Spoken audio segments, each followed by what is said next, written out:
Welcome to the Captain's Run with Cameron Smith. Welcome to all our listeners. However you're tuning in, 1170 in Sydney. We've got 1620 on the Gold Coast. We've got 693 on SENQ. Make sure to download the SEN app on the App Store or Google Play Store. Or if you want to listen belatedly, tune in on the podcast on Apple or Spotify. You just put the Captain's Run. You'll be able to subscribe, and then you listen to it anytime you want. Plus, give at SEN League a follow on Instagram. It's the best place to get all of your rugby league news. One of the great follows on social media. Really interesting stuff with some of the biggest personalities in rugby league. You got Smithy, you got Matty Johns, you got Brian Fletcher, you got Brandy, you got Vossi. So give at SEN League a follow. Now, you can give us a call, 1300 01 1170. You can ask Cam Smith all your footy questions, or you can text us in 0457 736 736 and ask us your footy questions. But Smithy, mate, how you been? I've been really good, Kempy. Really good this week. It's starting to warm up a little bit up here on sunny Queensland. Blue skies. Just a little bit of a final smell in the air a little bit. You know what I mean? Look, let's get the elephant out of the room. Okay. Let's I get it wasn't out. going to bring this Look, up. I will need to get it out. I need to get off my chest. Okay. Now, Broncos go down by a substantial margin. And look, if you need to get any gloating or anything, you can do it now. We're in a safe space. No. No? No, not at all. No, I'm very humble in victory. Very humble. They played well. I thought, I said 13 plus, didn't I? You did. Look, to be honest, you pretty much predicted what happened. So you do know your way around a footy field. I was a little bit. I must say, I was a little bit surprised they got to 60. Yeah, I think we all were. Good performance by Storm and the Bronx. Well, they're just stumbling, aren't they? Ooh. Stumbling as they're approaching the finish line. Yeah. They're stumbling, and they can't afford to stumble tonight. Absolutely. It's really interesting because it's just crazy in rugby league how 4 weeks ago we're all sitting here going, "Oh, how good are they? Holy, the Broncos are going to win a premiership in the next 24 months if they keep this How long ago they were sitting top four? At what point? How long ago? 6 weeks? 5-6 weeks ago. Yeah. They were top four. Yeah. It's just incredible. And I was carrying on like a pork chop going, we're above the Storm on the ladder. And then we get pumped by 60. You did a little bit. But that's all right because like the last couple of years, they haven't been so great. Like it was a wooden spoon and then into 14th. And then this year, huge improvement. But I can only imagine, though, if they don't make the finals, you'd be disappointed. Mate, disaster. Yeah. And it's interesting because at the start of the year, if you had said, we'll finish ninth, I think most fans would have said, that's a good movement up the table. But because of the standards that the players have set and the club have set, we now expect more because we know the boys can do more and the club can do more. So, look, really, really interesting times for the Brizzy Broncos. Hopefully they can turn it around. But the contract talk, it just gets louder and louder. Benny Hunt, Latrell Mitchell and Cam Munster, three of the biggest names in rugby league, have all had contract talk over the last week. Let's get into Benny Hunt. So the Dragons have reportedly lowballed Benny Hunt with an offer of $700K extension, whereas his management is asking for $850K. And I guess, he's in the time of his career. He's about 32, and most players that are of his, I guess, level seem to be able to play till about 35, 36. Yep. So this is one of his, I guess, last contracts, I'd say. So he's after 850. And how many years, though? 2 years? I think 2 to 3 years. 2 to 3 years. And so, but I think he's actually taking a pay. So he's gone to them in a reasonable manner and said, look, I'm willing to take less than the $1 million that I'm on or around $1 million that I'm on. Yep. And they've gone to him and said, no, we go even lower, $700K, which is interesting because there's other players in his squad that, if you believe the top 100 list, are on more than $700K, which is bizarre because how can you have Benny Hunt on less than anyone else in the squad? Yeah. Well, he's been their best player this year by a country mile. A country mile. Like he's every chance of winning the Dally M. Yeah. So, I don't know. I don't get that. It's a little bit like the similar situation to the Melbourne Storm, where they come out and it was reported that they offered Cam Munster like $700. They said, mate, you need to take a massive haircut or pay cut, both, on your current contract, and they prioritised other players. So it's a little bit confusing. I just don't know why or how this happens with clubs. When you've got your best player, your most influential player, and then you say, mate, we need you to take a pay cut. Mm. I just don't get that. When he's already offered to take a pay cut.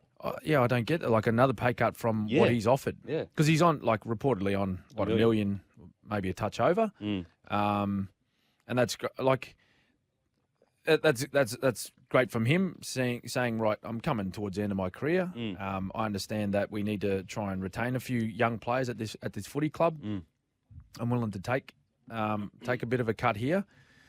But, it's a strange one. Given what he's done for that footy club this year, like you just got to think of it this way. Take Ben Hunt out of the Dragons this year. Like, where are they? Honestly, they're like, obviously he's replaced by someone, so it's sort of hard to it's hard to say. Like, but who would you replace him with? They'd be last, but that's what I mean. Yeah, like, I don't know. I just don't know where they'd be without him. So for the club to say, oh look, no, we're not happy with $850, we'll give you $700, particularly with the season that he's put in, and he's currently contracted there next year as well, isn't it? That's right. Yeah. So is it an extension on? Yep. On top of next year? Yeah, so it'll be so it'll be all up 3 years. Yeah. So 23, 24, 25. Yep. I think they're mad. I think they're mad not to do it. Mate, extend him. I totally agree. And I think that this is one of those look, I totally get from a club's perspective, negotiation, you come in as low as possible and then you move a little bit and it's all part of negotiation. That's like 101, you go in as low as you can so that if you do move up a little bit, they feel like that they've had a win. And that's just the way negotiations are. But I do feel like sometimes when a player is coming to you like Benny Hunt and being very reasonable and saying, I'll take $850K because I understand as a leader of this club, I think you've got to meet him immediately there and build that trust. Well, and that also, like, you need to be a little bit creative too to be able to keep a player like Ben Hunt. Like, you'd say, yeah, righto, mate, we'll give you $850, but then, you know, year on year, let's go 50 less. Yeah. So you go 850, 800, 750, because, you know, you're trying to retain players throughout those 3 years, particularly younger ones. And you just explain to them, just say, mate, you're going to be a year older each time. And history suggests that, you know, you tend to slow down year on year. So we're just going to dock you and just see what he comes up with. Yeah. He might say, yep, I'm happy with that situation. I don't know. Do you think that, like, I'm sure that, you know, it's totally fine or whatever, but is there a chance that Ben Hunt goes, well, okay, then this is more of a business discussion then, you know, because you've come in at $700K. We all know that I'm worth more than that, and I've been quite reasonable. Do you think there's a chance that this opens the door now for other clubs to come in and go, absolutely, well, you know, we'll come and offer you $1 million? Oh, absolutely. I don't know whether clubs will offer $1 million. I'm not suggesting that other clubs will do that, but I think if Ben Hunt has tossed out there that he's happy to play for $850, I'm sure there'll be clubs sniffing around that mark. Oh, if the Dragons aren't willing to pay that, I'm sure. I'll just have a look at, like, he's had an outstanding season. He was one of the best players in the State of Origin series. Like, he would have, I dare say, he would have come close to winning the Wally Lewis medal. Yeah, with his his performances across the series. You know, so he's far from falling off the cliff as far as his performances are concerned. You could argue he's literally playing the best footy of his career. Possibly. I honestly think that, you know, I actually feel that there would be clubs out there that would pay $1 million for him. Yeah, okay. I really believe that because just the absolute shortage of genuine high quality halves. Yeah, no, I agree. You know, you go as far to say he might be the Australian hooker this year. Yeah. So you're buying the Australian hooker. Number 9, you know? Yeah. And so, like, look, I personally think $850 is very reasonable, and it's probably where I would, if I'm a club, that's where I would love to land with him in a fair deal, especially a club like the Dragons who aren't even playing finals footy. No, that's right. And then they also got to think too, can be like, if, say they lose him, like, who do they pick up? Yeah. There's no one on the market. Look at the amount of clubs that are dying for a good half. Yeah. Like, for example, Chad Townsend, when he was signed with the Cowboys, the negative press that he got of, like, oh, I can't believe they're signing Chad Townsend for the Cowboys and it's $800K, it's too much or whatever. Now, Chad Townsend is a really good, solid half, and look what he's managed to do there. Yep. And it just shows you, like, you know, I'd say Benny Hunt's in better form. Yeah. It's just, individually, yeah. Oh, mate, it's crazy. Yeah. And already the money that the Cowboys spent on Chad Townsend, he's repaid them. They're going to finish top 4. It's incredible. Literally, like, it's amazing what he's managed to do there. Hines as well. Yeah. Reynolds as well. Like, hopefully we finish in the top 8. But I mean, to be fair to Reynolds, let's say we don't finish in the top 8. I tell you what, Knight's a lot better than 14th. Yeah, of course. So. Yeah.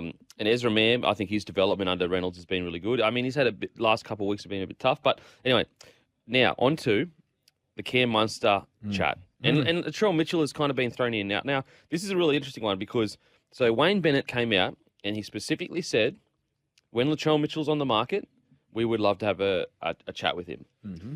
And Rabbitohs have come out and said quite strongly, basically, like, we have massive plans for Latrell and he's not second. Almost as if to say that, Wayne was only going to go after Latrell if he couldn't get Munster. Yes. And then Rabbitohs kind of implied, Latrell's our number one man. We're not, waiting for whatever. But the Cam Munster situation, it's bizarre because you can watch Braithen Astor on NRL 360 in real time going through the negotiations. Yeah. 1 week they're going to the market, the next week the Storm have up their offer. Oh, it's looking more likely. It's like right now, I would say Storm might be in the box seat to sign Munster. What do you think? Yeah, well, this one, like, this has had so many twists and turns this year so far. Like we just mentioned there, they come out earlier in the year and said, mate, you got to take a big pay cut. We've only got 700 or 750, I think it was, that they said they had for him. Braithen Astor, Cam Munster's agent, said, no, look, we're going to be, we'll just wait and see. We'll go on the open market and see what happens. The Dolphins have been very vocal about trying to acquire Munster's services for a long time. For a long time, even though he's not allowed to negotiate, although that date's nearing. They haven't been shy in saying no, we want Munster, and they were talking about even trying to poach him for next year. Yeah, even though he's still contracted. Wow. So Munster come out and put that to bed and said, no, I'll be at Storm in 23. But somehow they've been able to up the ante and. What, they're in the ballpark now? Is that what they're saying? They're saying that the Storm are getting closer to what Cam Munster's after. And this is and we've been. How long ago did we say this? Like when this news first broke about Munster having to take a pay cut, like we just thought, we were confused, as to why the Storm would do that. I think he's shown over the last half a season that he is their most influential player. I mean, you could argue he's one of the most, if not the most influential player in the comp. Look what he did in Origin Arena. Yeah. Look what he does in the Storm side each week. Yeah. And he's a guy like now, like he's played fullback for the last couple of weeks and dominated. Oh my God. Like he's been one of the best players in the comp playing in a different position. It's crazy. It's seriously, you know what I mean? crazy. So not only are you getting a guy that has a huge impact on the team's performance, just him being there, he can play multiple positions. Like that's value in itself. Yeah. No, mate. So I think I'm not sure what was going on earlier in the year when they come out and they said, "Oh, look, this is all we've got for you." I was really surprised by that. I'll be honest and shocked. My personal opinion at the time, I felt that they were playing a bit of chicken with him. Right. They knew they had time. Yes, okay. As we get closer to that November 1st, I think that they tried to go in really hard early, and I guess, But why do you do? But I don't know. Why do you do that for? I know. Like we all know he's a champion player, and like he had a few issues at the end of last year, and that was all sorted, and he made. The thing that was surprising on the back of it was so much positive talk around how he changed his life. Out of Melbourne, out of the Storm, all the coaches, all the players, and I'm talking to some of the administration as well, saying, "Mate, like he's been so good. He's turned his life around, different person, training the house down, and then sort of contract talks start, and they come out and say, "Oh, look, no, we're prioritising these three guys. Well, bang, bang, bang. We've signed them. We've retained them. That's great. But Munster, you're gonna have to take a big pay cut here." It's just anyway. It's starting to sort itself out. It's taken quite some time. Wow. But who knows? I'm still not going to say, "Oh, look, you've got him." Yeah, Melbourne, we're going to retain him. Well, I just don't know. I just don't know because the Dolphins have got a lot of money to spend, I think. I think that if he does go to Dolphins, we're talking record amount. Yeah. I think that's how. Wow. it's important that they get him if they can get him. I will say though, thanks Storm, because what else would I be talking about all year if you didn't do this? If you didn't low ball Cam Munster, I would have nothing else to talk about. So thanks, guys. Oh, mate, mate, Braith is just every night he's on TV, he's just like, mate, how good. I've got content, plus I'm just pumping up my my client's price. Absolutely every incredible. time. And he just unleashes the other blokes to talk about it. Yeah, it's perfect. It's honestly, it's the perfect situation. Now, we're going to head to a break. After the break, give us a call, 1300 01 1170. And we're going to talk about the Rabbitohs situation, because it's a really interesting time for the Rabbitohs with Latrell, Cody Walker, Damien Cook. So stay tuned and we'll see you on the other side. Welcome back to the Captain's Run with Cameron Smith. Smithy, we've got a phone call here from Yes. John. John, you there, mate? G'day, Dan. G'day, Cam. How you going? Going good, Johnny. What do you got for us, mate? Boys, I'm ringing up about the Ben Hunt situation. We all agree you should be getting 850 or more at the Dragons. Probably worth 1.2 at the Dragons, the way he's playing and carrying them. But I feel sorry for the clubs. When he was there for the first 12 months or 18 months or whatever and wasn't living up to the contract they gave him, and then, players have it both ways, don't they? Because if a player like David Fafita's on 1.2 and he's only playing as a 700k player, he doesn't say, "Oh, I'll give you some money back." If they want to offload him, they're still going to have to make up his contract. Yet when the player like Payne Haas wants more money, it's like, it's just weighted too much in favour of the player.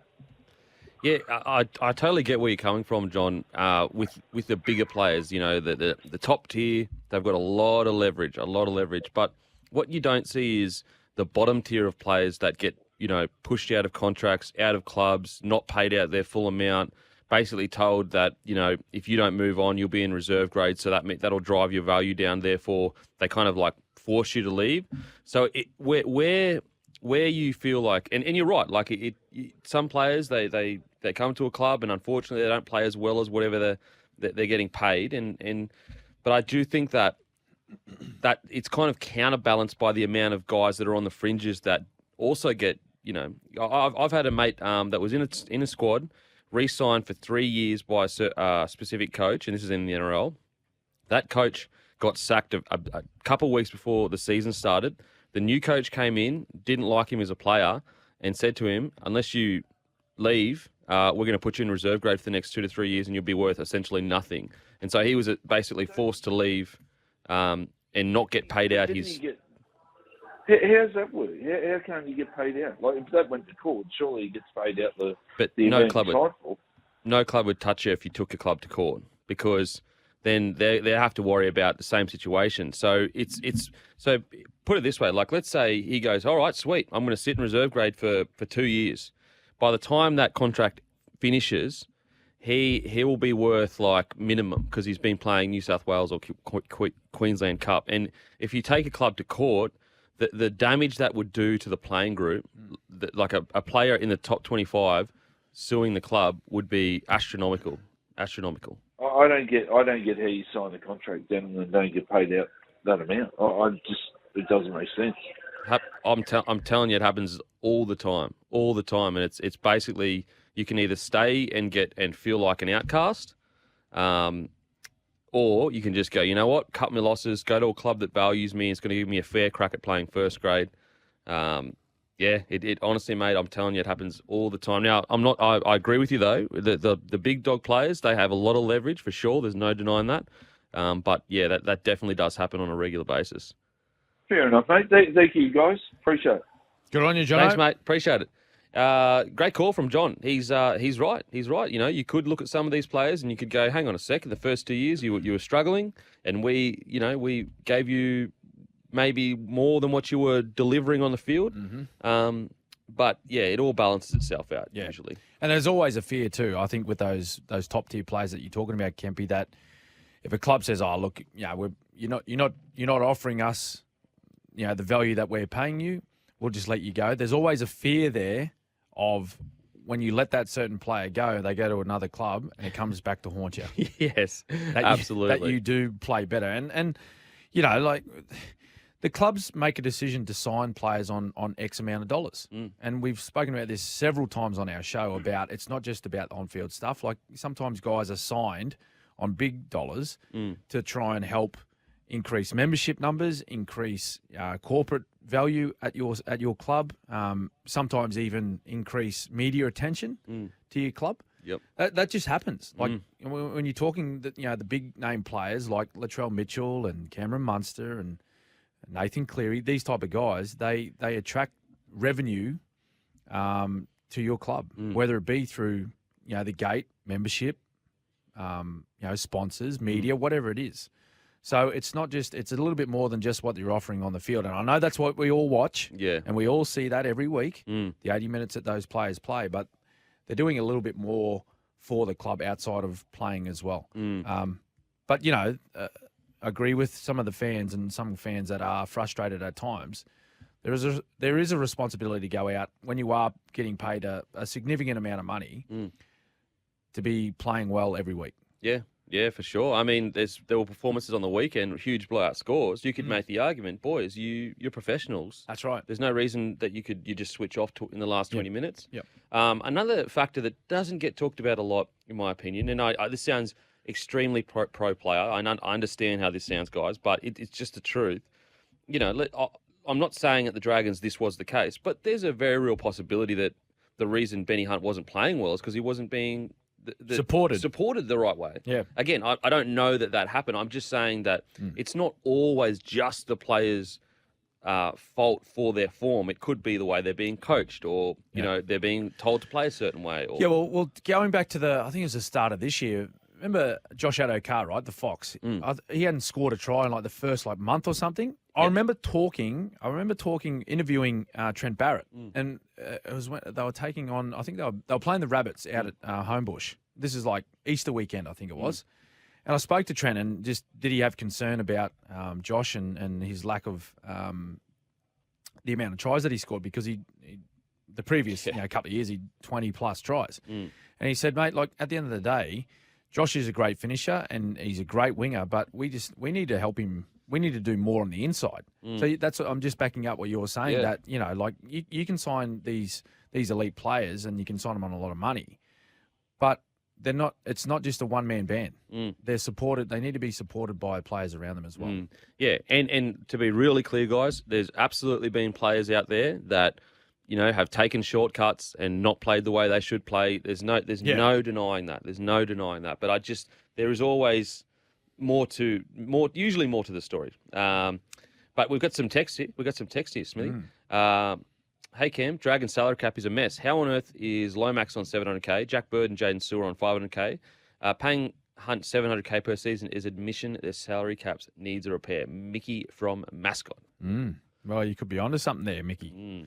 I'm not across everyone's wages in the NRL, but for sort of Lomax on 700, those other boys on $500,000 each. They're quality players, and you think about 500,000 these days in the NRL. That's a pretty much a standard contract. You think? Mate, you know what I mean? Blows me mind. Yeah. Like sure. it's crazy to think that, but like whenever someone who has played, sort of 20 or 30 games, they go and get signed by a club or clubs after them. It's just straight up like, I want $500,000. So like there's a lot of things that go into building a salary cap and building a list. And that's just three or four examples there for the one club. But you just like, who knows what there's another 25 players to fill that list. We don't know what they're all on, but I think the simple thing is that Denon and I both feel that Ben Hunt in particular, he's got to be worth 850, surely, at least, surely. Great call from John. And great text in there. We're going to head to a break. After the break, we're going to talk about Rabbitohs' very interesting situation. Latrell Mitchell, Damien Cook, and Cody Walker all coming off contract around the same time. So stay tuned and we'll see you on the other side. Welcome back to the Captain's Run with Cameron Smith. Give us a call, 1300 01 1170, or text 0457 736 736. Now, the Rabbitohs. So Latrell Mitchell, Cody Walker, Damien Cook, Tom Burgess, Lockie Ilias, all come off. They all can be signed by another club November 1st this year. This year. Now, Latrell Mitchell will get offered $1 million by a lot of clubs. It's just by every club. Honestly, that's how incredible of a player he is. Now he's already. What a lot of people don't really realize is that when he went to the Rabbitohs, he was already offered $1 million by multiple clubs, and he declined it because he wanted to go to the Rabbitohs. Right. So he clearly has a passion to be there. Mm-hmm. How do you think they're going to balance this Cody Walker, Damien Cook, Latrell, Ilias, Burgess? It's a really difficult one because it's not like you can get all three guys in the room. Well, you can if you want to. Maybe the coach can talk to them and just say, hey, guys, understand the situation coming up at the moment. You're all off contract. At the same time, would love you to all stick together, but at the end of the day, you need to go out and do what's best for yourself and your family and your own situation. And then really, it's up to those three guys having an understanding that if they have the ability to stay together, then they may have a greater opportunity of succeeding. But who knows? Like maybe they don't feel that way. Maybe like you spoke about Latrell having some sort of deep sort of feeling towards the Rabbitohs and him wanting to stay. What do the other guys think about staying? I'm not too sure. Like they might be at a point in their life now where they think, oh, you know what, a move might be good. If there's an opportunity, like you would think there would be, but there may not be. There may not be. So that's when if there's opportunities, and if there's people vying for their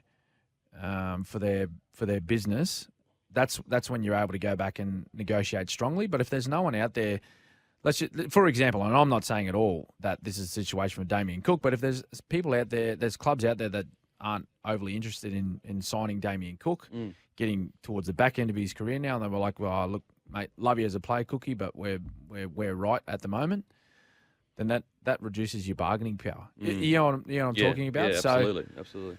So I think at the end of the day, it's these three guys in particular, and I know you mentioned a handful of other players too, all off contract at the same time. This happens at every club. Like we spoke about the Sharks last week, about those outside backs, the situation there. And it was interesting. All off contract at the same time. It's interesting too because Mulatalo came out and said they'd all had a chat. Well, there you go. Yeah. So this is what I'm talking about. So like, I don't know, like you don't go down and. You don't go down to the cafe and meet up with these boys and say, hey, listen, let's try and work out a wage where we're going to try and help out this club. Like, it's What do you want? Hey, boys, like the discussion is, hey, what are you thinking? Like, let's have a crack at another couple of years here together.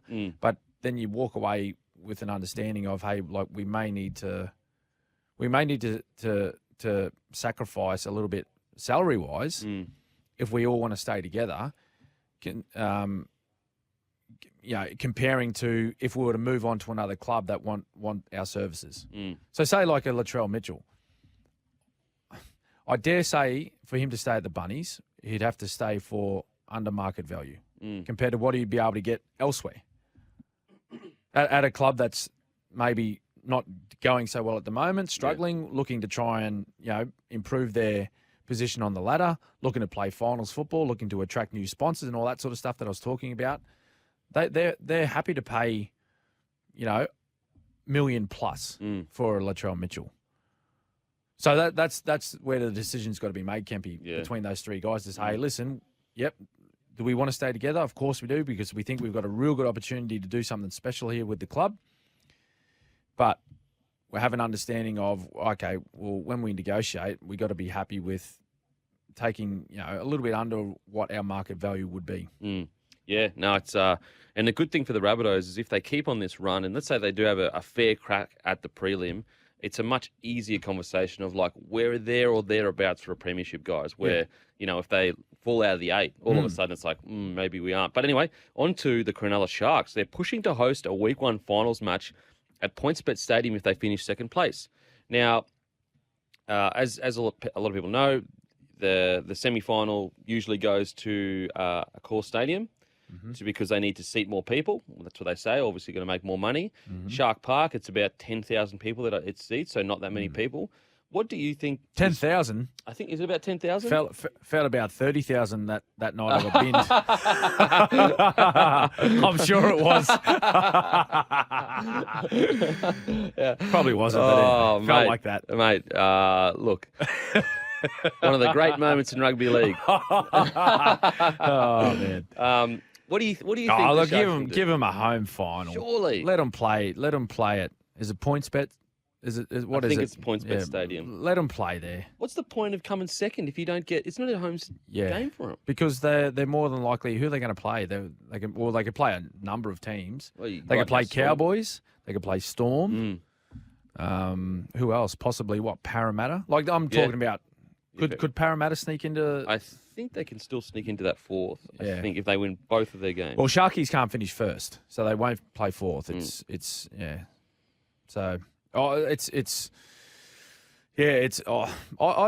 give them the first final at home. Well, Penrith is playing at home. How many people can fit into Penrith Stadium? Yeah, interesting. Like 17? Yeah, it would be around that. You wouldn't get 20 in there, would you? get 20 in there, surely. You know what I mean? Surely. So like it's first week of 22? 22? Yeah, 22,000. Okay. Okay. They must just jam them in there. Wow. Sardines. Far out.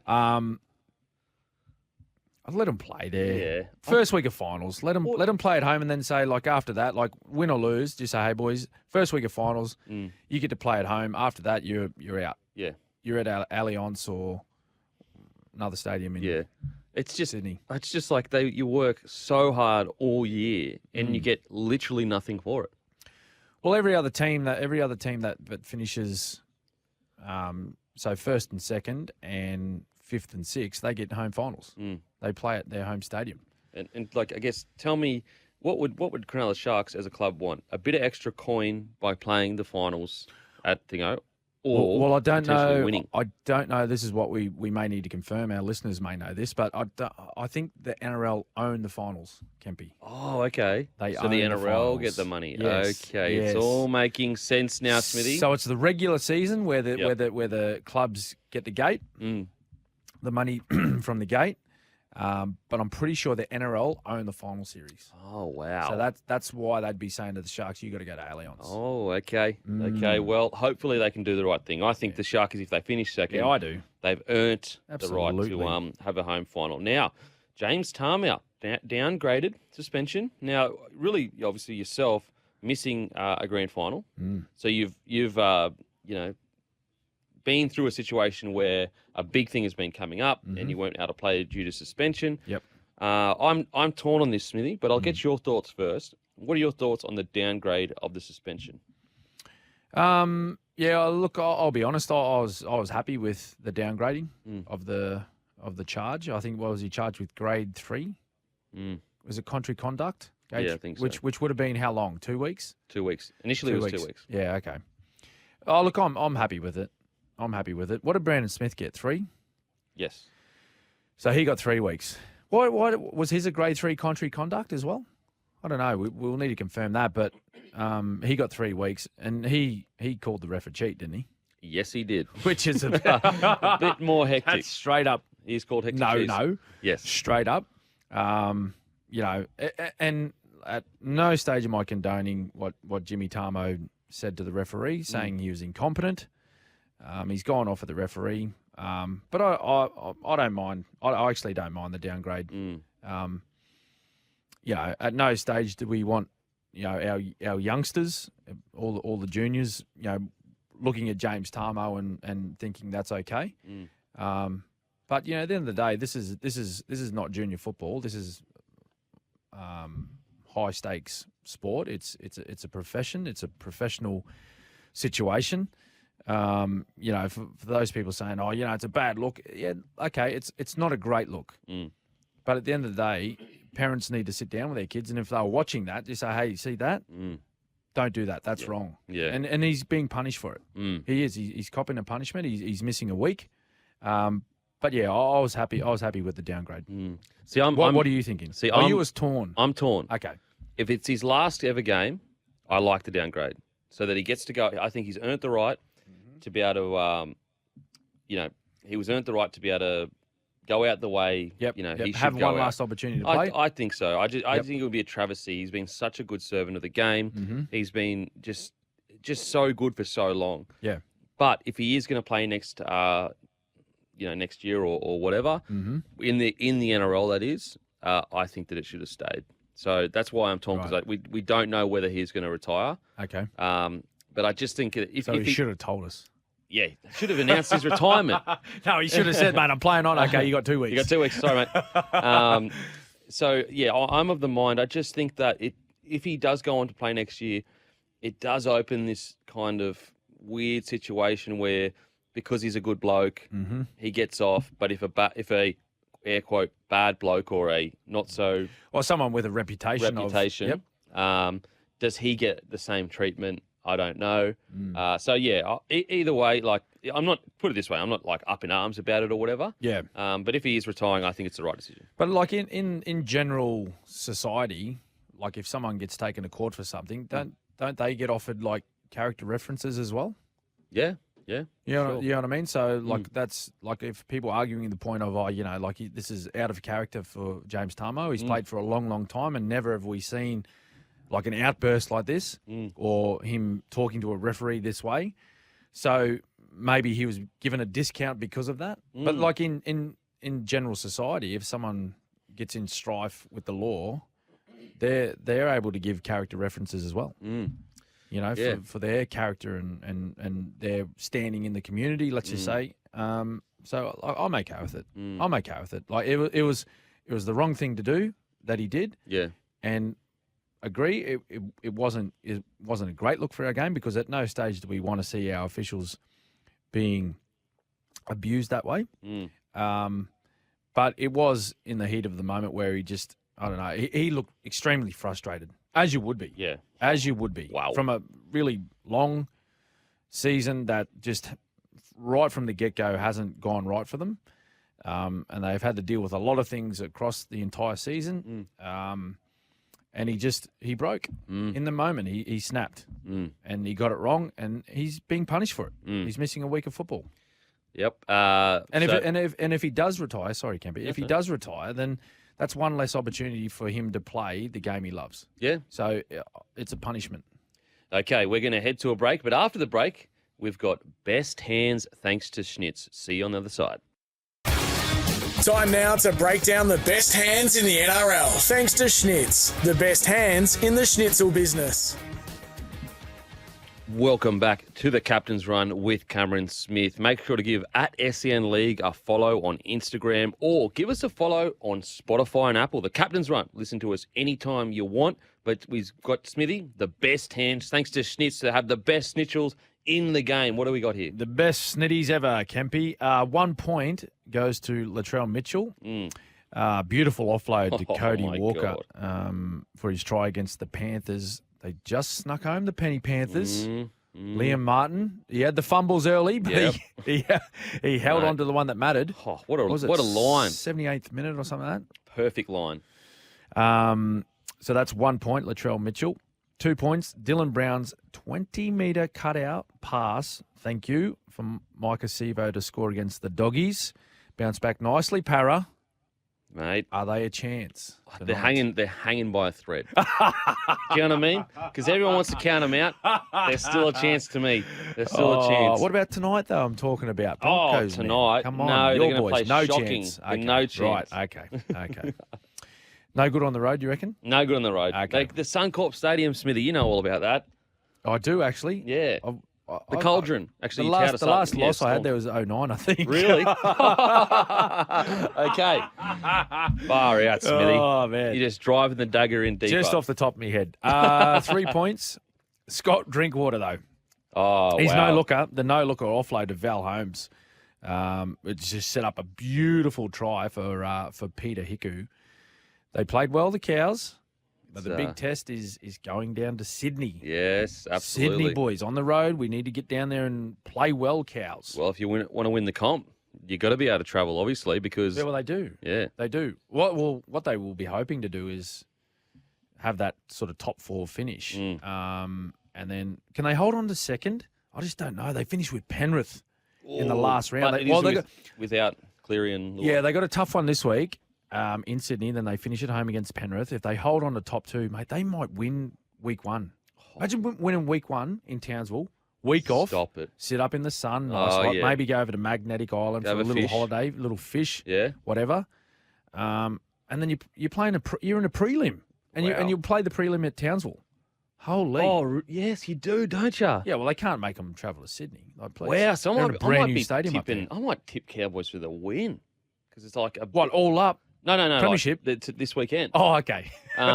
Huge game for them. Well, they're playing for like home semis. Yeah. Oh, mate, absolutely. So that was best hand thanks to Schnitz. Bite into golden, delicious, handcrafted Schnitz.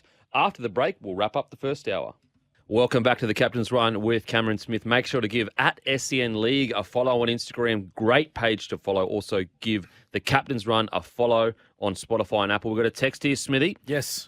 Smithy, given Cowboys' form in Sydney, my take on the finals is that if the Cowboys finish second and get the home finals, they go all the way. Right. If they miss out on the home finals and play in Sydney, they don't go all the way. Agree, disagree, Steve from Central Coast. Well, yeah. Well, the prelim's going to be a huge game, of course, depending on who they play. Like it could be. Well, you'd suggest that it would be like Storm, Cronulla, or Penrith that they have to take on. So that's a big one. But it certainly increases their chances. There's no doubt about that. So if I'm in the Cowboys outfit right now, I'm thinking this week in particular, travelling down to Sydney to take on the Rabbits, I'm thinking, hey, boys, huge game for us. Huge game. Like this could decide whether we play first week of finals at home or away. I agree. That's a great one. And even deeper thing, like look what we can do for the community boys. Yeah, we could potentially get 2 massive games in the new stadium. Yeah, that'd be the first ever prelim. Well, top four, they're guaranteed 2 games at home. Win or lose in the first week of finals, Kempy. So, but finishing top 2 and playing their first up. Massive for the community.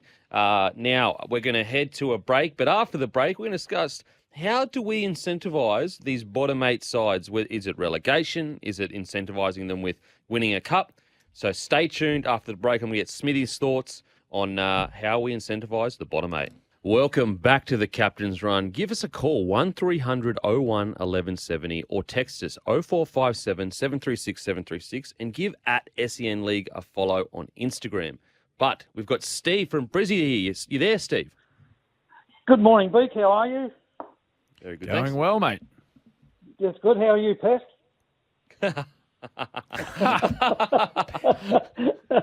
If you remember, I was the first one to call you that.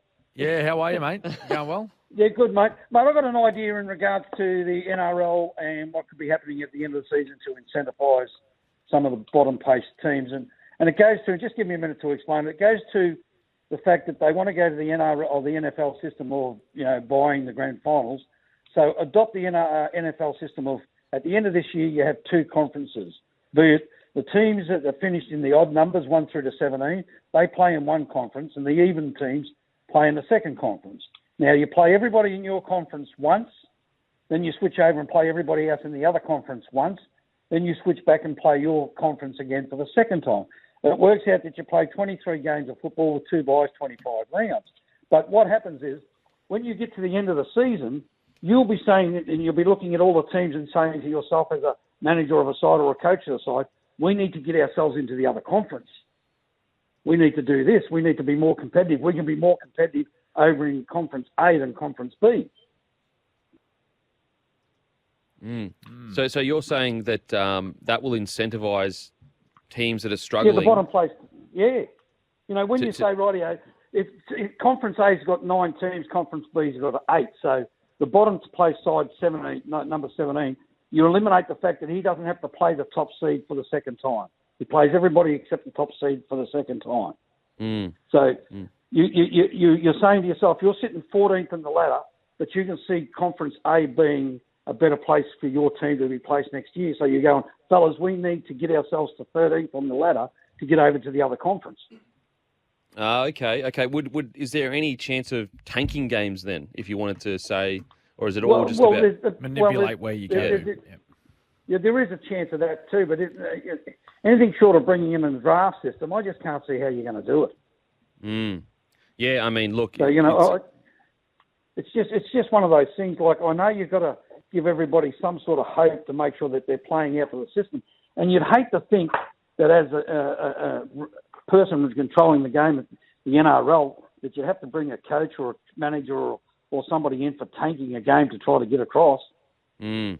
Oh, absolutely. No, it's really, really interesting. Conference, so two different conferences, and then it pushes teams to kind of, I guess, get across to that other side if that is suitable to what I guess it's better for them.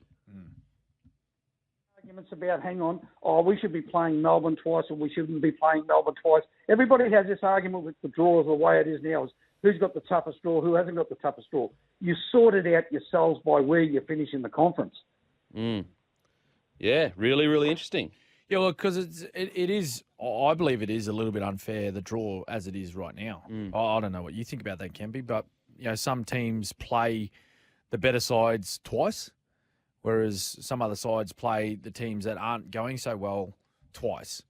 So of course that's going to give you an advantage. When you're playing lesser opposition more times than not, then surely that helps you. That gives you an advantage of finishing higher on the ladder. It's giving you more wins. Yeah. It's a good point. It's a really good point. Thanks, Steve, for the call. Appreciate it, mate. I guess just furthering that, Smithy, like my idea. Well, it's not my idea. It's actually someone messaged in. But so when I say incentivise the bottom 8 sides, I'm not saying everyone gets ribbons and people should be rewarded for bloody mediocrity. I'm not a fan of that at all. No. Like, let me be really clear. I actually actively dislike that. Yes. But if there is a way to I guess, get them to reward, like, there's nothing that's going to replace actually winning the comp. So let's be clear. There's nothing like, winning the bottom 8 is not going to mean anywhere near to winning the top tier sides. But, winning the comp. But I would say, is there a way where we could potentially, and this got messaged into me, an FA Cup style where we get, because basically what the FA Cup is, it's in the English Premier League, and if you're in like the reserve grade, that's the grade underneath the EPL, not the A-League, sorry, the Premier League. You play for a cup and you basically play against teams that aren't even in your division. Yeah. And so I was thinking about with league when the gentleman messaged me, he said, why don't we get like the top 4 New South Wales Cup sides, the top 4 Queensland Cup sides, and then during that finals period, again, I'm not sure about the details, but during the finals period where the top 8 sides are fighting to win the comp, these other sides are playing for an FA Cup style victory. And I think that could actually be the precursor to introducing relegation, because if there are teams that are going really well, let's say the Dolphins before they came into the comp won the FA Cup, it could show that, hey, hang on a sec, maybe there are some, reserve grade some quality sides playing in these lower tier competitions. What do you think, Smithy? Crazy? Not crazy? It's a little bit left of centre, but I don't mind it. But I'd say that, like, if that team was full of quality players, let's just say like a Queensland Cup team or a New South Wales Cup team, they'd be playing first grade. You know what I mean? That's how our system works. It's sort of like all of these clubs in the New South Wales Cup and the Queensland Cup, they're affiliated with an NRL club. So those players would be going up and representing those NRL teams, making those teams stronger. I don't know. Like, I don't mind. I don't mind the idea of trying to build some incentive into those bottom 8 clubs. Because I actually think that long term, I actually think that relegation is a good thing, because it forces, like, put it this way. Do you think that those lower tier teams that got blown out, if relegation was a thing, do you think they play in the same way they played? No. Not a chance. They're playing for their careers, their lives. Right.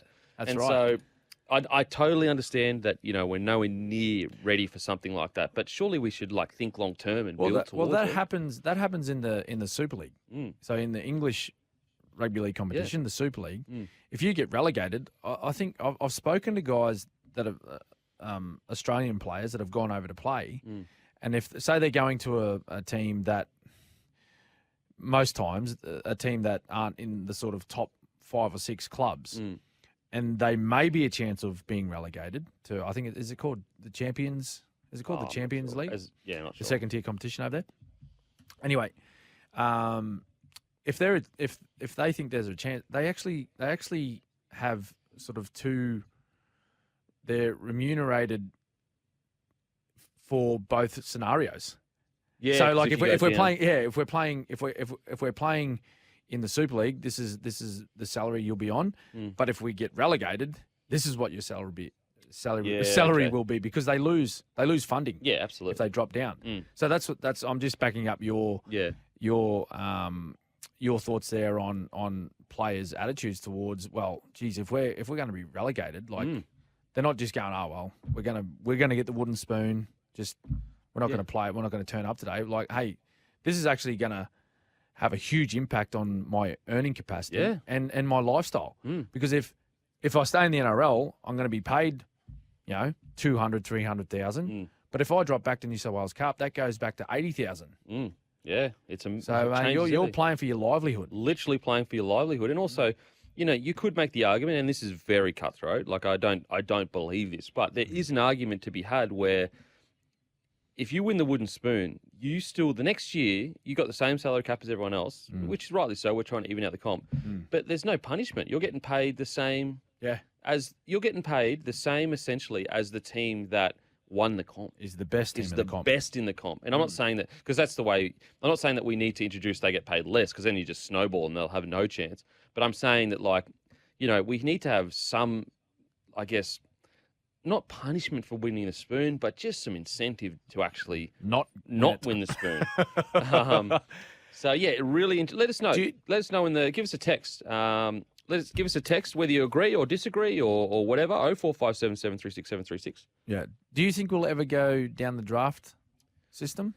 Well, the thing is that I just think that sometimes I look, and I don't know what goes on behind the NRL and closed doors, but sometimes I look and I just think, are we thinking long term?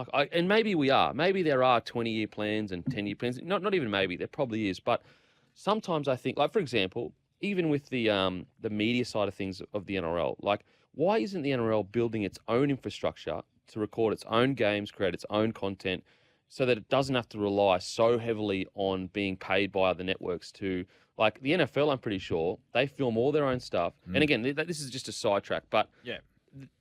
we're moving into the future where the bridge between consumer and NRL is being removed due to the internet. Surely we should be thinking as a game that we should Own our own stuff.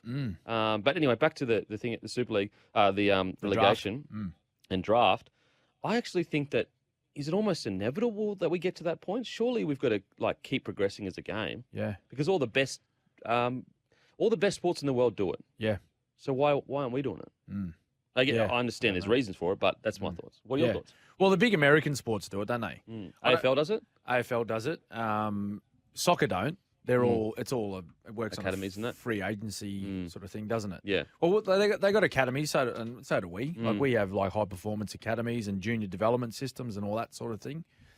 But it's just a free agency. It's just an outright free agency in the NRL at the moment. It's whoever wants to pay the most, or a combination of what the offer is as far as your salary is concerned and your ability to play first grade. That's where the young players take up the contracts is opportunity, and I guess a combination of that and salary.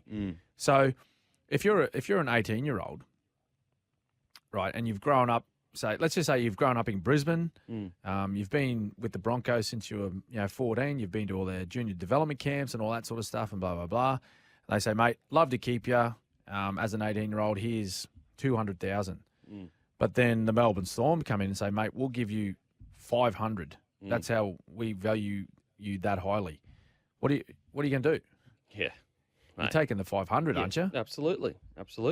So, you know what I mean? It's just sometimes it's circumstance and the opportunistic timing of it all, where some clubs just may have a fair bit of spend at their disposal to offer a player a ridiculous amount of money, and they just get them. Instead of the one club, say, having that development, putting time and effort into that young player, and then not being able to retain them, I think that hurts clubs at times. But I don't know. Like, if you have a draft, does that take out all of that grey area? Yeah. And all of that opportunity for clubs to just come in and poach, juniors that have been developed elsewhere. Like, you just say, right, here's the pool of the best 17 or 18-year-olds, whatever it's going to be. I'd suggest it'd be 18-year-olds. And say, there you go. The team that comes last, you get the first round pick. You get the first draft. Yeah. Take your pick. Do you need a front rower? Do you need a fullback? Do you need a winger? What is it? Yeah. And then that person goes to that club, and then that's how we try and, I don't know. Yeah. I don't know the answers. I'm just throwing up suggestions. I'm exactly the same. I don't know what the answers are. There has been a concern in regards to depth and players coming through, and I think that we've got some texts here. Some people saying if it's not broken, why change it? I'm not saying it's broken, but I do think that depth is a bit shallow at the moment. Yeah, that's a concerning part of it, particularly with the new team coming in. Yeah, it's like really the new team coming in. It's just if the concerning part of the depth of our talent pool is quite shallow, then a new team coming in, what are they going to do? Where are they going to get their players from? Yeah. They're poaching from other clubs. They're just picking apart the other clubs and just minimising the standard of their squads. Yeah, that's the concerning part. I got some more texts here. Kempy, we're never going down the relegation path. The only incentive you can offer the bottom 8 sides is salary cap relief. Offer the best of the rest some dispensation so they fight for a chance to pick. So that's a positive incentive. Pick up a better player. Yeah, pick up a better player. Well, so you're saying the bottom 8 should get more money? Yeah, well, a positive incentive. The other option that I was speaking about earlier this week was, is there a way to get a bottom 8 cup or something where they go into their own finals and you where you're placed, you can win that bottom 8 thing and maybe you get not salary cap, a prize relief. money, you mean? Yeah, but you get prize money that can be put into it has to be put into development or something like that. Okay. But anyway, I got more texts here. Kempy, would you be relegating the Broncos, the biggest club in the comp, to promote Newtown with some old Henson Park? Please, you're kidding.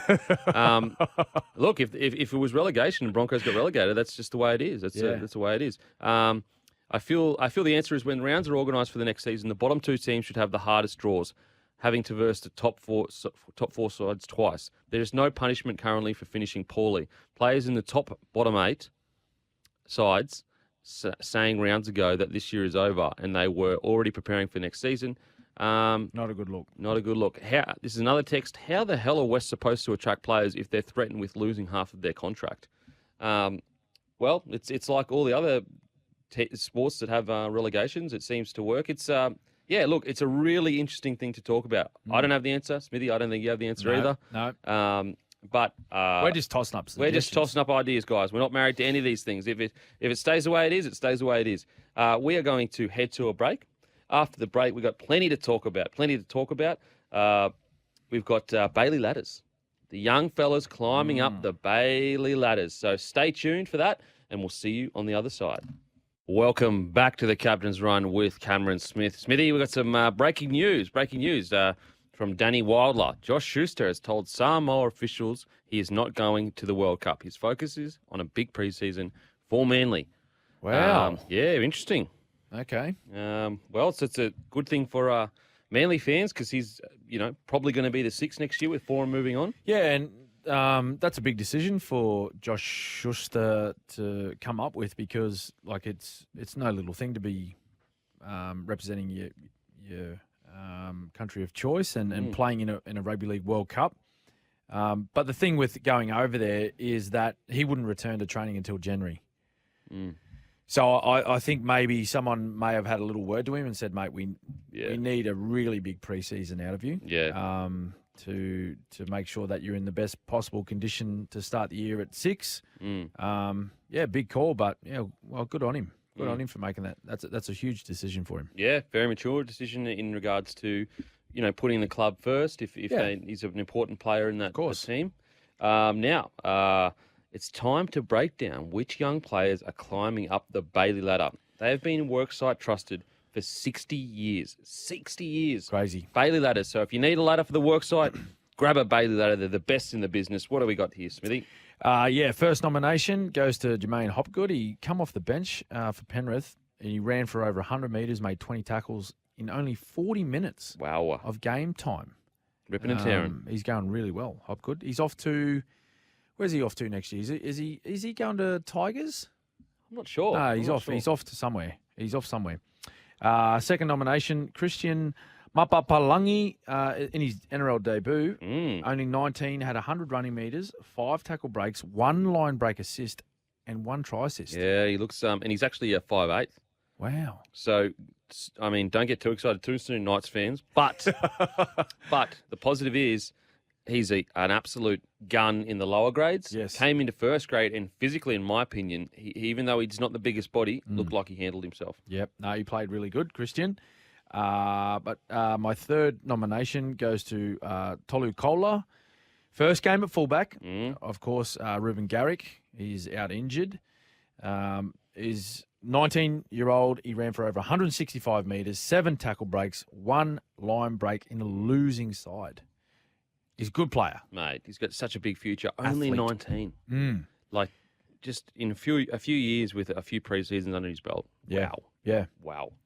Yeah, he's been impressive. He's been impressive for Manly this year. They've had a very disappointing season, but I think that young man, he really has stood up and played quite well. That was thanks to Bailey Ladders bringing safety and efficiency to the worksite for over 60 years. Now, just quickly, Smithy, Cooler playing fullback. There are a bit of whispers that the Knights might be interested in Garrick. Again, this is all just reportedly. It hasn't been confirmed. Okay. There's also been reports that the Ponga to 6 experiment may be considered again. Right. What are your thoughts about Knights chasing Garrick for fullback? Well, it all hinges on where they move Ponga, really. And if they're, I think that's just a sign that they're pretty keen on moving Ponga to 6. If they're looking at Garrick to go across to Newcastle and play fullback, then I think that's a clear indication that they're looking to move Kalen.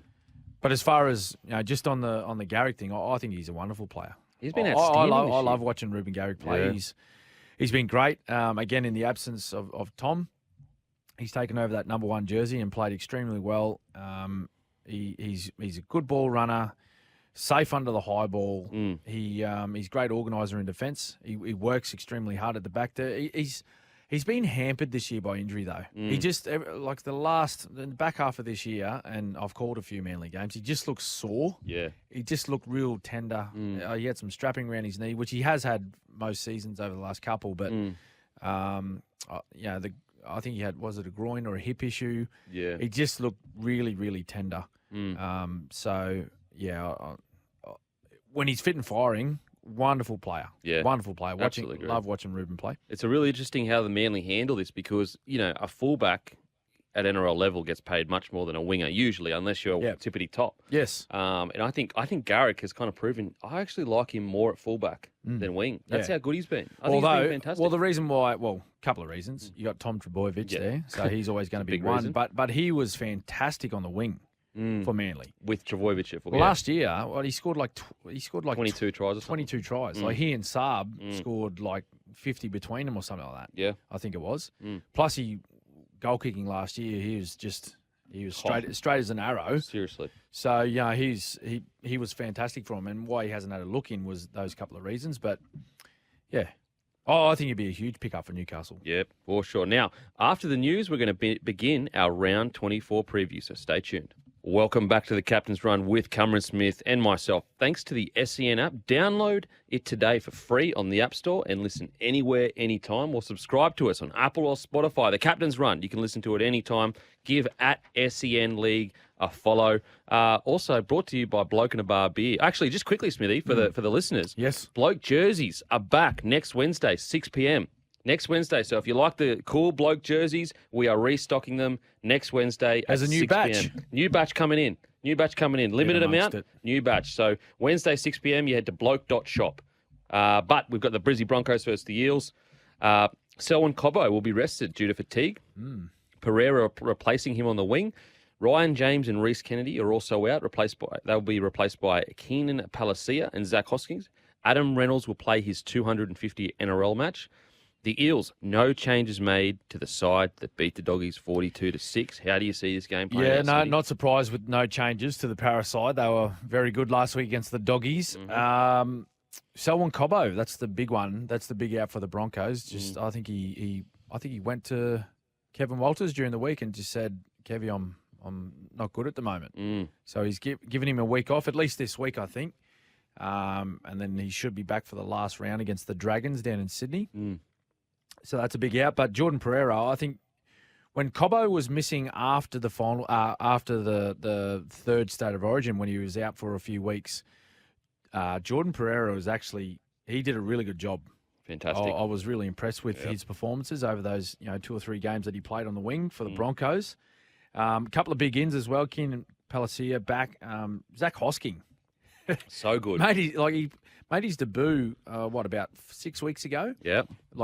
He played 2 or 3 consecutive matches and played every minute. And was one of our best. One of the Broncos' best. So there are a couple of good ins for the Bronx. Just need to see a bit more from them. There's so much on the line for them tonight. So much on the line for them. If they lose this one, then they put themselves under a whole heap of pressure, having to travel down to Sydney to play against the Dragons in the last round, which will be a must-win. Yeah. So take the opportunity, Broncos. You're playing at home in front of your own crowd where you need to play well in this game. Give yourself a chance at least of winning. They didn't do that last week at all. They were poor in a lot of areas. 66 missed tackles last week, Kempy. Holy. 66. That's all attitude. That's just attitude. Well, it is. Yeah. It is. And I'll tell you what they were doing. They were a lot of grabbing, a lot of reaching for tackles. You cannot tackle Brandon Smith when you're trying to tackle with your hands. You cannot tackle Justin Olam, Nelson Asofa Solomona.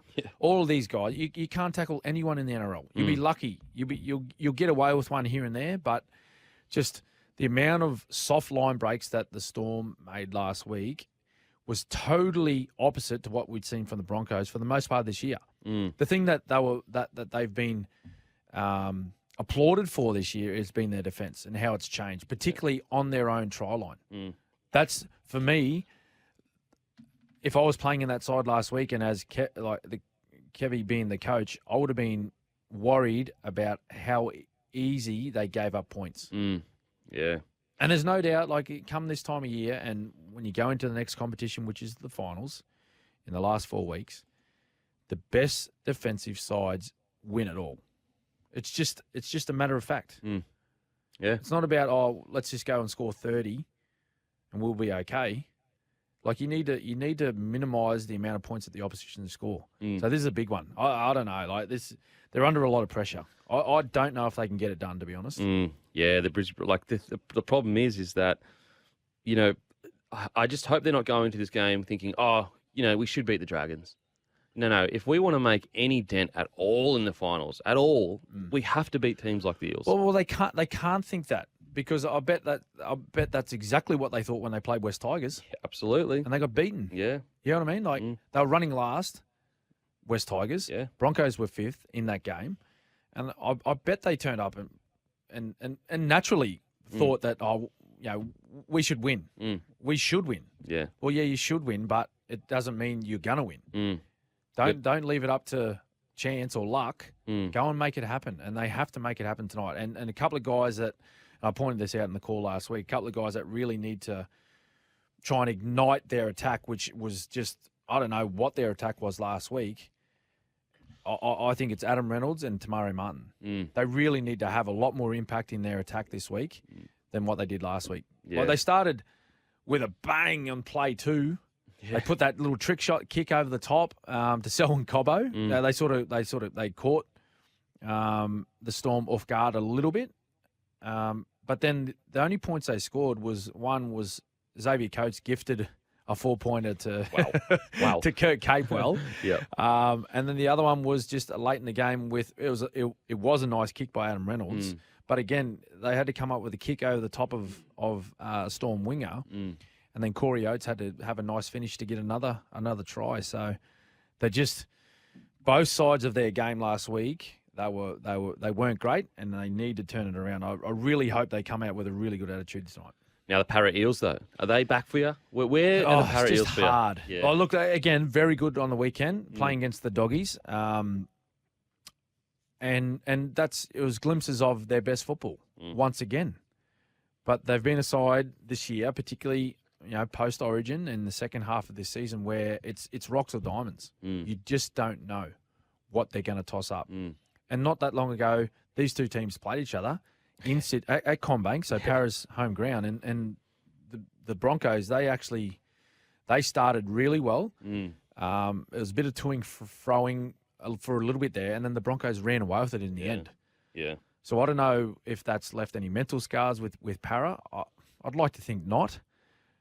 Both sides, this could be the result is going to be huge in the context of whether they play finals or not this year. Well, Para Eels have so much to play for. They need to start hitting form, so it's a huge game for them as well. Oh, mate, massive. Yeah. Massive, because even more so for Parramatta, I feel, because they want to win a comp. Well, they do.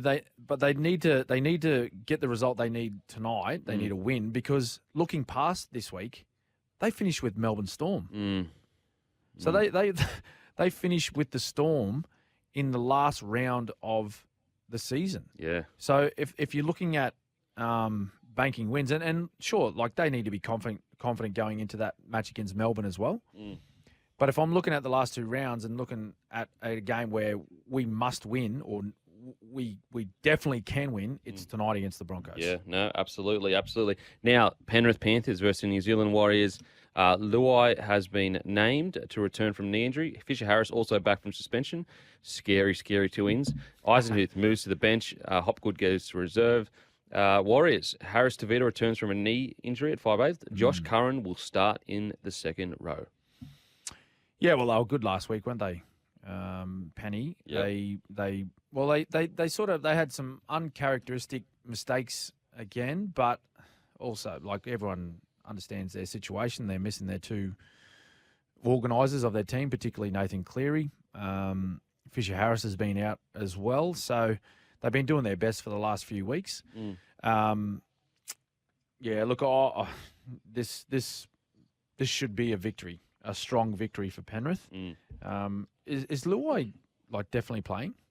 I'm not. Has he been named at 6? I think he's most likely going to play. Okay, well, that's huge for Penrith. Yeah, because they were saying originally he could be out until finals. Yeah, so he's been named at 6. Yeah, so I'm assuming he will definitely be playing. I don't think they'll be playing too many sort of smoke and mirrors down there at Penrith. No, against the Warriors in particular. And so what's that? He's had a month off. I think he's had 4 weeks off with that knee injury, that knee complaint. So that's a huge in for Penrith. Oh yeah, this is when you just watch them just start to just start to clean up their game a little bit. They haven't been at their best over the last 3 weeks, and understandably so. They've been missing plenty of their key players, but they'll just start to get back to their very clinical style of footy that they've played for the most part of this year, and this will be a strong victory for Penrith. I think also for other teams, I guess, watching this game and also watching Penrith Panthers last month, if you never ever needed an example of the power of defence, look at the Penny Panthers. Yep. They've had their main guys missing, and they just defend. They just keep themselves in the game, and they've managed to beat the Rabbitohs. They've managed to essentially, since they lost Cleary, they've gone to 1-2, lost 1. Yep. And so lost the one to Melbourne. To Melbourne Storm, who came out red hot, and they kept Melbourne to only 16 points. Yep. And that's all off the back of good defence. And let's not forget, so the game where Cleary got sent off against Parramatta, they actually won a half of football with 12 men. Yeah. So that shows the importance of having a good defensive system. Now the Warriors quickly. Yep. Where's your head at with the Warriors at the moment? Are you excited for their recruits they brought in next year? I'm looking forward to next year. Yeah. I think that's where the club is at and where their fans are at. Of course, you want them to go out and play as best they can in the last 2 rounds, but I think they'll be looking forward to finishing this year, getting it out the way, and preparing for a huge season next year. If I'm in the Warriors, I'll tell you what I'm thinking, Kempy. Let's create some chaos with our remaining matches that we've got. Like, we're taking on a heavyweight in Penrith. Okay, at home, no one gives us a chance. Yeah. So there's absolutely no pressure or expectation on us to do well. let's just get out there and have a crack. Well, let's try a couple of things without being ridiculous. Yeah. And thinking that they're the Harlem Globetrotters. But let's get out there and give it a crack. Give it a red hot crack, boys. Like, we've got 2 games to go in the season. And then, of course, they finish at home, which is fantastic, against the Gold Coast Titans, I believe, next round. So, yeah, get out there and have a crack, boys. Have fun. And like, the Warriors are the type of team, like, if they go back to that kind of, again, not too globetrottery. No. But, a lot of offloads and just play that Warriors footy. Yeah, and that type of footy, Kempy, that we've seen, and the Penny Panthers, they've only lost a few this year, but that type of unstructured ad-lib sort of, particularly second phase football. Eels did it to them. It can upset their defence a little bit. Yeah. Okay, they're very good. They've got a great system, great structures. They've got a great understanding of each other and the way they defend. But if you move them around a little bit, and you can sort of get multiple players in tackles, get a late offload, shift the football, and then all of a sudden they're not in that structure that they practice in every week. Things can happen for you. Yeah, no, absolutely. Like, because they're so reliant on incredible line speed.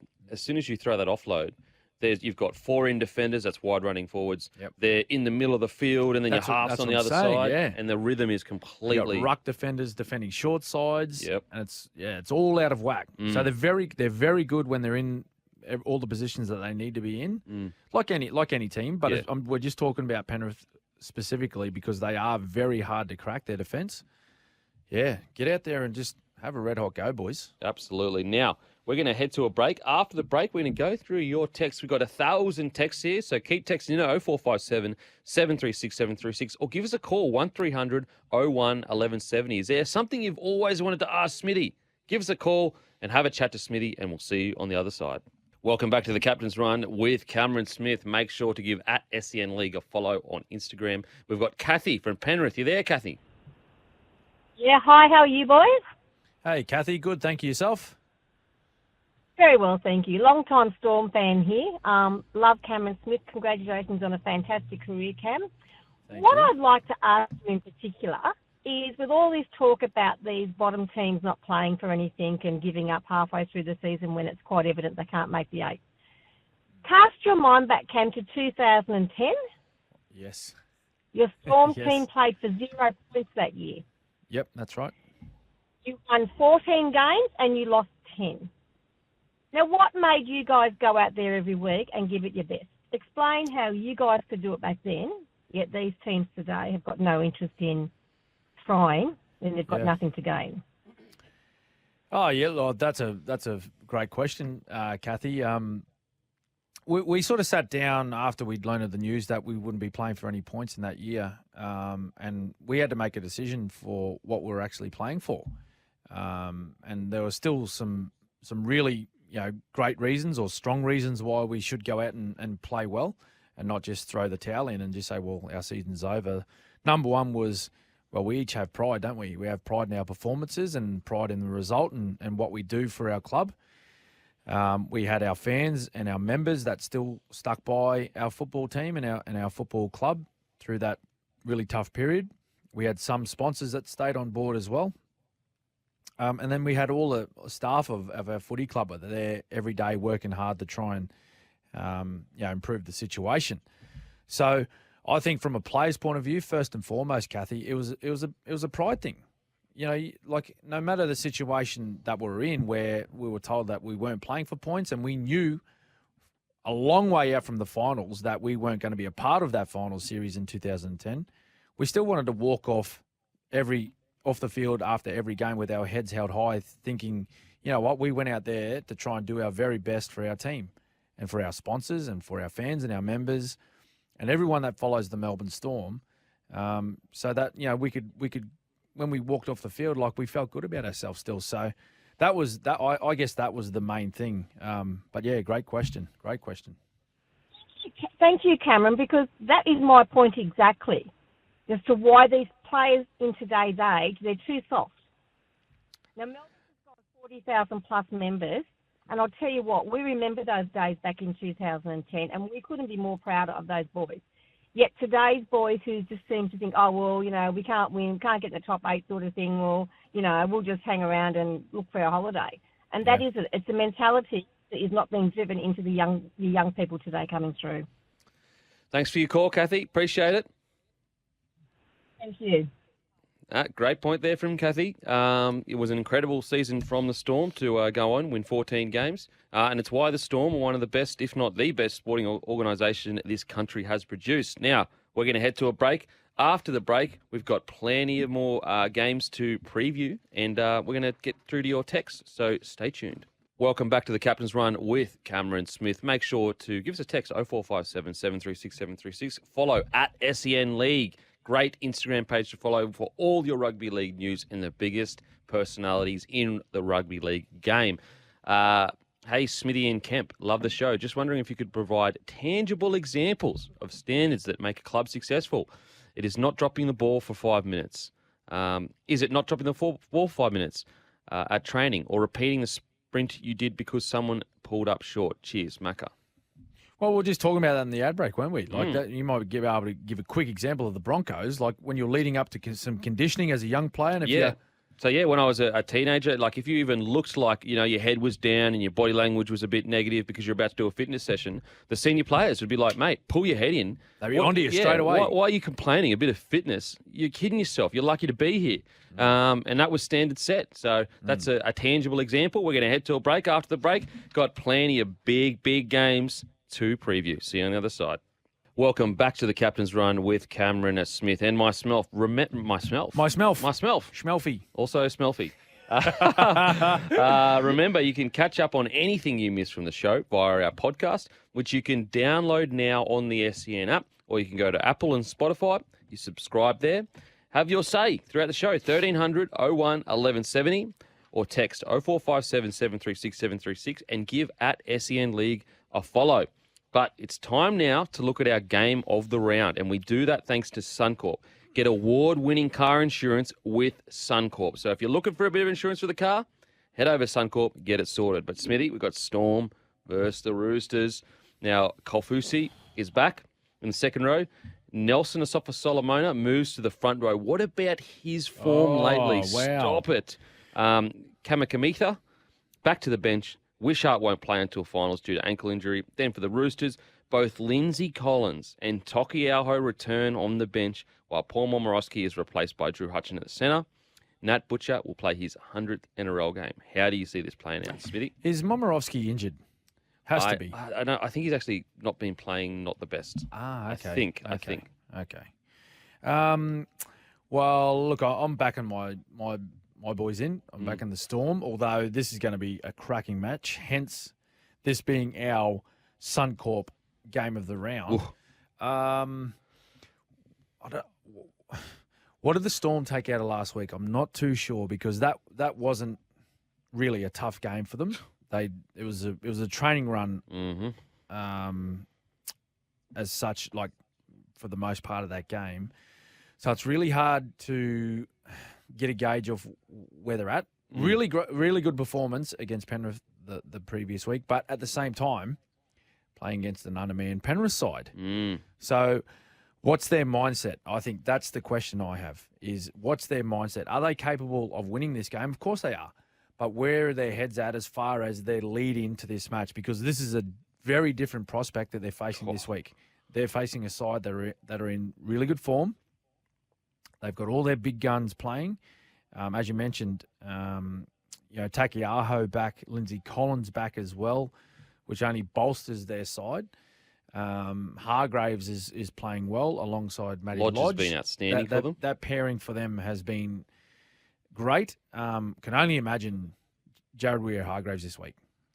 And thinking, mate, I'm coming up against Jesse Bromwich, big Asofa-Solomona. His eyes will be spinning in his head. A bit of history between Nas and Tokiaho as well. A little bit of history. Oh, mate, wow.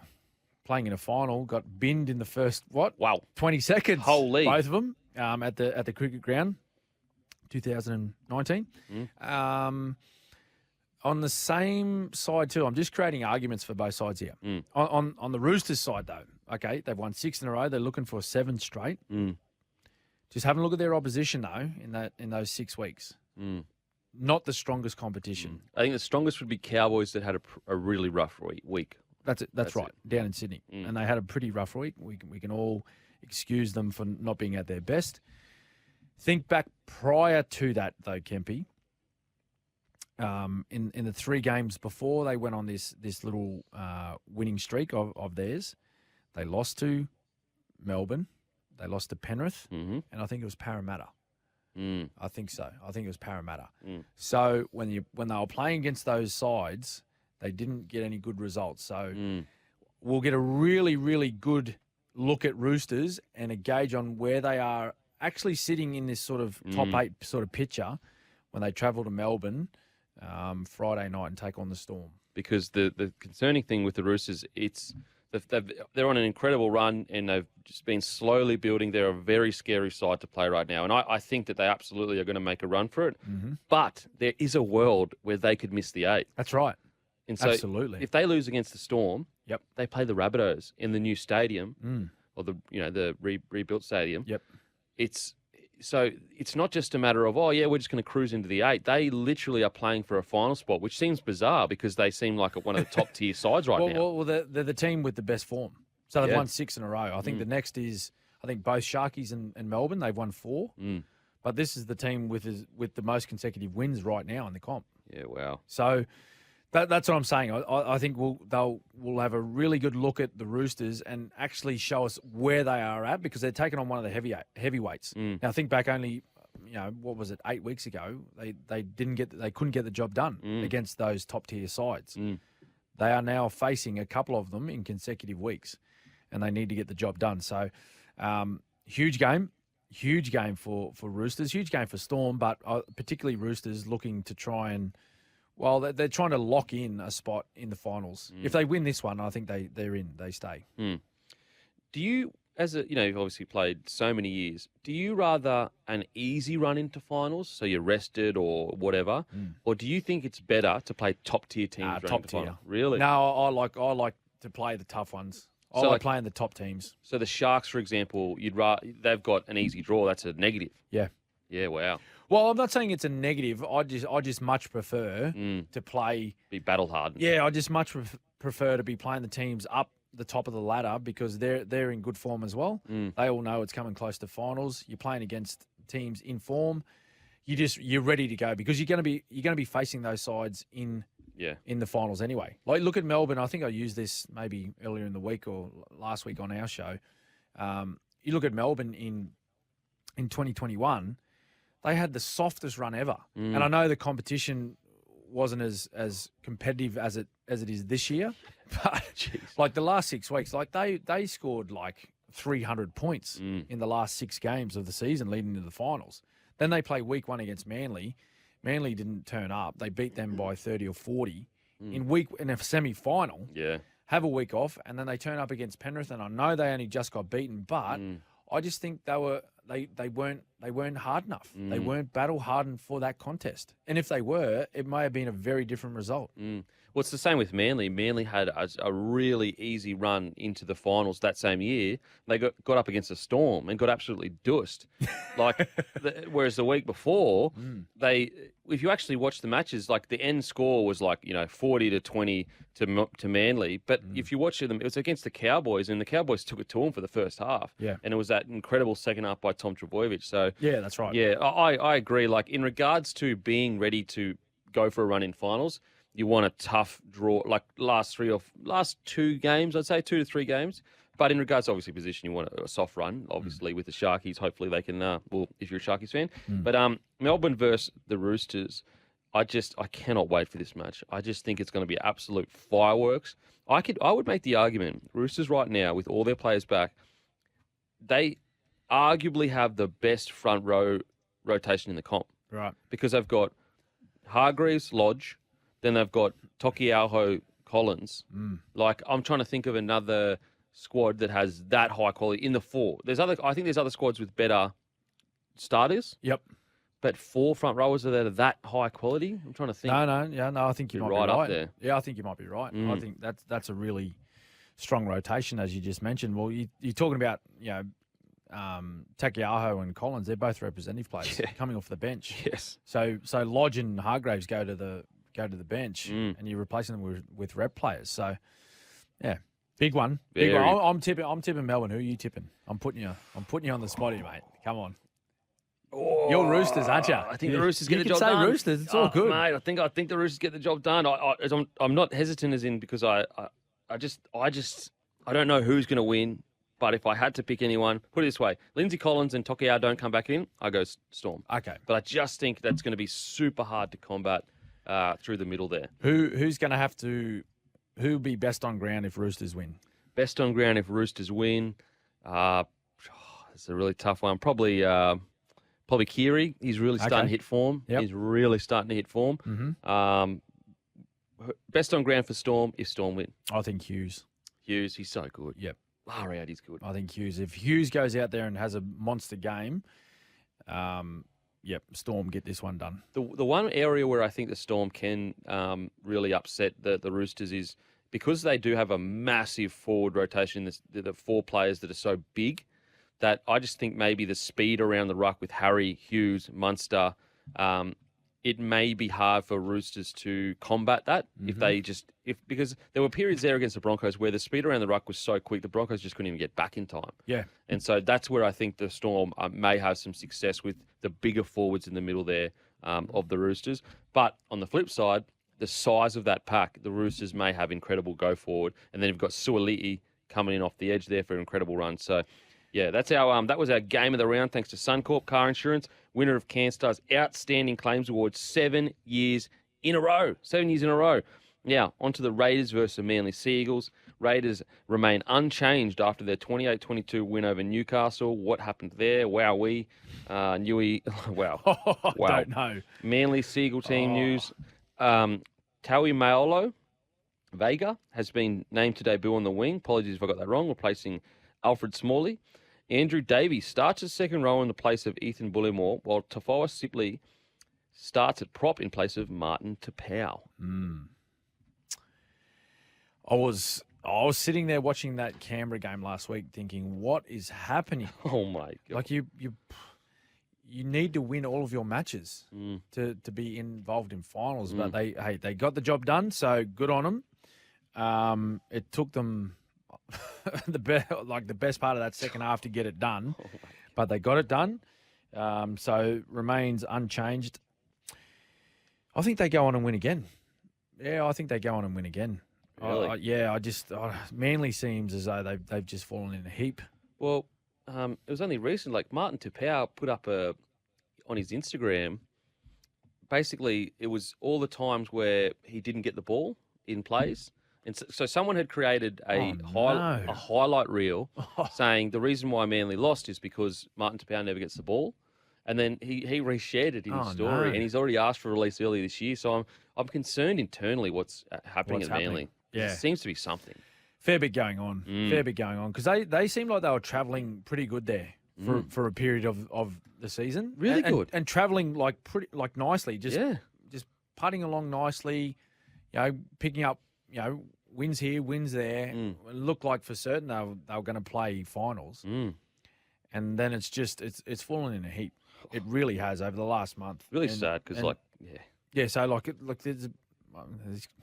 you can't say that there's clearly something going on, but it seems that way, doesn't it? Yeah, for sure. That there's a little bit of unrest there. It's a shame for Kieran Foran. Yeah. Who's going to be moving on from the club at the end of this year. He's had a huge season wearing that number 6 jersey. Some of the best games I've seen him play. In his career, he played this year, so unfortunate for him. But I think Canberra get this one done. I'll tell you what, they're going to have to be a lot better than what they were last week, though. Very different competition that they're playing this week. Manly, yeah, it's much better side than Newcastle, and as I said, it took a huge second half to get the job done last week. They're going to have to play out a full 80 this week against Manly. Well, it's a scary game for the Raiders because we have to remember, this is still a side with DC and Foran in it. This is still a side that was taking it to the top. Cowboys only just beat them on the buzzer. Yep. So it's a very dangerous game. Now on to the Sharkies. Melbourne. Beat Melbourne, exactly. Now on to the Sharkies versus the Bulldogs.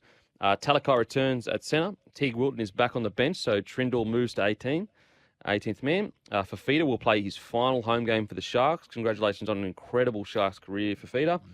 The Bankstown Bulldogs, Canterbury Bankstown Bulldogs. Thompson has been named but could miss the match due to illness. Josh Jackson moves to second row. Tavita Pangai Jr. is out of the squad altogether and has been named to play reserve grade. Wow. Big news there. What's happening there? I don't know. Just a little bit going on behind the scenes, Well, you reckon? well, it's interesting because even Tavita came out and said he cannot, Serraldo is going to be such a great coach. So I wonder whether, Potter just doesn't see the same that maybe Serraldo sees in Tavita. Okay. Because, a player like Tavita being dropped, very, very interesting. Yeah. Well, Mick Potter's the coach and he understands what's going on at the moment, so he's been left out. Look, I think, again, this is just another one of these games that I think Cronulla get the job done against the Bulldogs. Bulldogs convincingly beaten last week also. Another club that's had to go through a torrid year. A lot of things happening away from the playing field, but the Sharkies. I can't believe there's not more being said about the Sharks. They're just flying under the radar. The thing I've heard most about the Sharks is where they're going to play their first week of finals. Yeah. Not about, they're a threat, legitimate threat to win this premiership. It's, they could argue that Hines is a favourite for the Dally M. Is it because they don't have one of and I'm trying to say this in a way that's not disrespectful to the guys playing there, but one of the guys that are, got a huge profile. That's probably the best way to say it. Well, and they don't have a Munster or a Cleary, a Latrell Mitchell. These type of guys that are, that the media heavily focus on a lot. They got big profiles. They're used in the media a lot. They're used in the game a lot by the NRL. Nico Hines, he's been probably the rock star down at Cronulla this year, and deservedly so. He's played extremely well. But do you think that's a reason why? Because to this day, they're sitting third. Yeah, they're sitting third in our competition, and there's hardly been a word spoken about them. It's all and you can understand too. People are continually talking about Penrith and Melbourne. But there's been more talk about the Cowboys than what I've heard about the Sharkies. Yeah. It's surprising. Absolutely. I don't know. I don't know what your take is. No, I agree. I think the Sharkies are absolutely a threat. Nico Hines arguably could be favourite for the Dally M. And they've got arguably the Dally M player leading them around the park. He's having career best, incredible year. And yet no one's talking about them as a premiership threat. Or not no one. No. But they are absolutely a premiership threat. And I think that I spoke about it last week. We spoke about it. I think that they're the closest team to becoming the next powerhouse. I know that it's years away from winning the multiple premierships, whatever. But I'm just saying that it seems like they've got good infrastructure as a club. They've got a good young 7. He's only 26 years old. He's got so much more improvement in him. They seem like they've got a young outside backs that have all talked to each other and understand they need to pay cuts. Yep. I'm excited for the Sharkies. We've got to head to a break. But before we go to the break, I'll just leave you with a nice text here. You guys seem to make up some dribble and some BS as you go on the run. Why do you two not disagree more? Seem to be in each other's pockets all the time. Which teams do you guys dislike and hate? I'll let that marinate, guys. We're like-minded people. That's why we agree a lot. I don't know. We disagree on some things. Yeah, some. Last week, I said the Broncos would win. Got towed up. Yeah, I said 13 plus.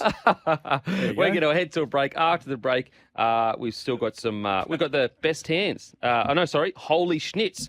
My favourite time of the show, Holy Schnitz moment. So stay tuned for the Holy Schnitz moments of the week.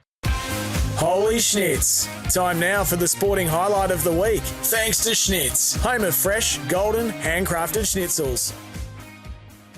Welcome back to the Captain's Run with Cameron Smith. Time now for my favourite time of the show, Holy Schnitz moment. Holy Schnitz. Where we yell Holy Schnitz to the top of our lungs, an incredible moment that happened during the week. Now, Smithy, I've got a moment I would like to share with the world. Okay. when this happened, I literally yelled, "Holy schnitz," as loud as I could yell. Watching the UFC on Sunday, Leon Edwards, he won the first round. He's a massive underdog. He's fighting against a guy called Kamaru Usman. Usman is pound for pound at the time the best fighter in the world and arguably one of the greatest ever in his division. Massive, he's a massive favorite. Anyway, so Leon wins the first round. After that, Leon is completely dominated for the rest of the fight. I'm talking 4 rounds, or 4 rounds essentially, of just domination by Usman. With less than a minute to go, the fight is over. Edwards is done. Head kick, knocks out Usman completely, beats the pound-for-pound best in the world and arguably the greatest of his weight division of all time. Wow. Brutal. Boom. Holy schnitz. Incredible moment in UFC. What about yourself? I had a holy schnitz moment this morning, actually. Wow. Yeah, got up this morning just having a little browse on the news and found out that McLaren, so Formula One racing team McLaren, they've announced that Daniel Ricciardo, our own Daniel Ricciardo, Aussie boy, he's from Western Australia, he will be leaving the team at the end of this season, 2022. Oh, Danny. Of course, he joined the team 12 months ago, and it's been a largely unsuccessful stint at McLaren by Daniel Ricciardo's standards, struggling for victories or even podiums at times. But he's going to be moving on. So that was my when I seen it, I went, holy schnitz. That is a holy schnitz moment. Just a big surprise. Yeah. Because I think he really enjoyed his time. I don't think he said as much since the news broke this morning. He said, really enjoyed my time at McLaren. You know, found out a few things about myself as a person and a driver. Can't thank everyone enough for my time there. But now he's got to find himself a drive. Wow. He's got to find himself a seat. They're hard to find too. And his form hasn't been the best, unfortunately. So it's going to be interesting to see where he goes. They were our holy Schnitz sporting moments, thanks to Schnitz. Got that winning taste right now. Schnitz handcrafted schnitzels, made fresh and made just for you. After the news, we'll continue our round 24 preview. We got some a big game to preview. Big game. Rabbitohs versus the Cowboys. Paulo has been dropped and replaced by wing Isaac Thompson. Tom Burgess returns on the bench after a groin injury, and Cody Nicarim also returns on the bench from injury. So Tane Milne goes to reserves. North Queensland Cowboys. Scott Drinkwater moves to 5'8" to replace Tom Dearden. Hamiso Tabuai Fido starts at fullback.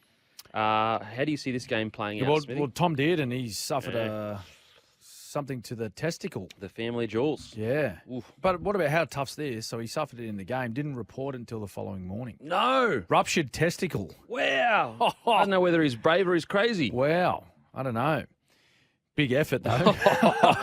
Yeah, absolutely. Mate, wow, to go home with that thinking, what are you thinking there? Are you just thinking, it's just a bit sore. I copped a whack there and I don't know. It'll go away. Ruptured testicle, though. Mate. Anyway, so Tommy Dearden's out, which means Drinkwater goes to 6. Hamiso back to fullback where he started the year. So the Hammer, he'll be happy going back to 1.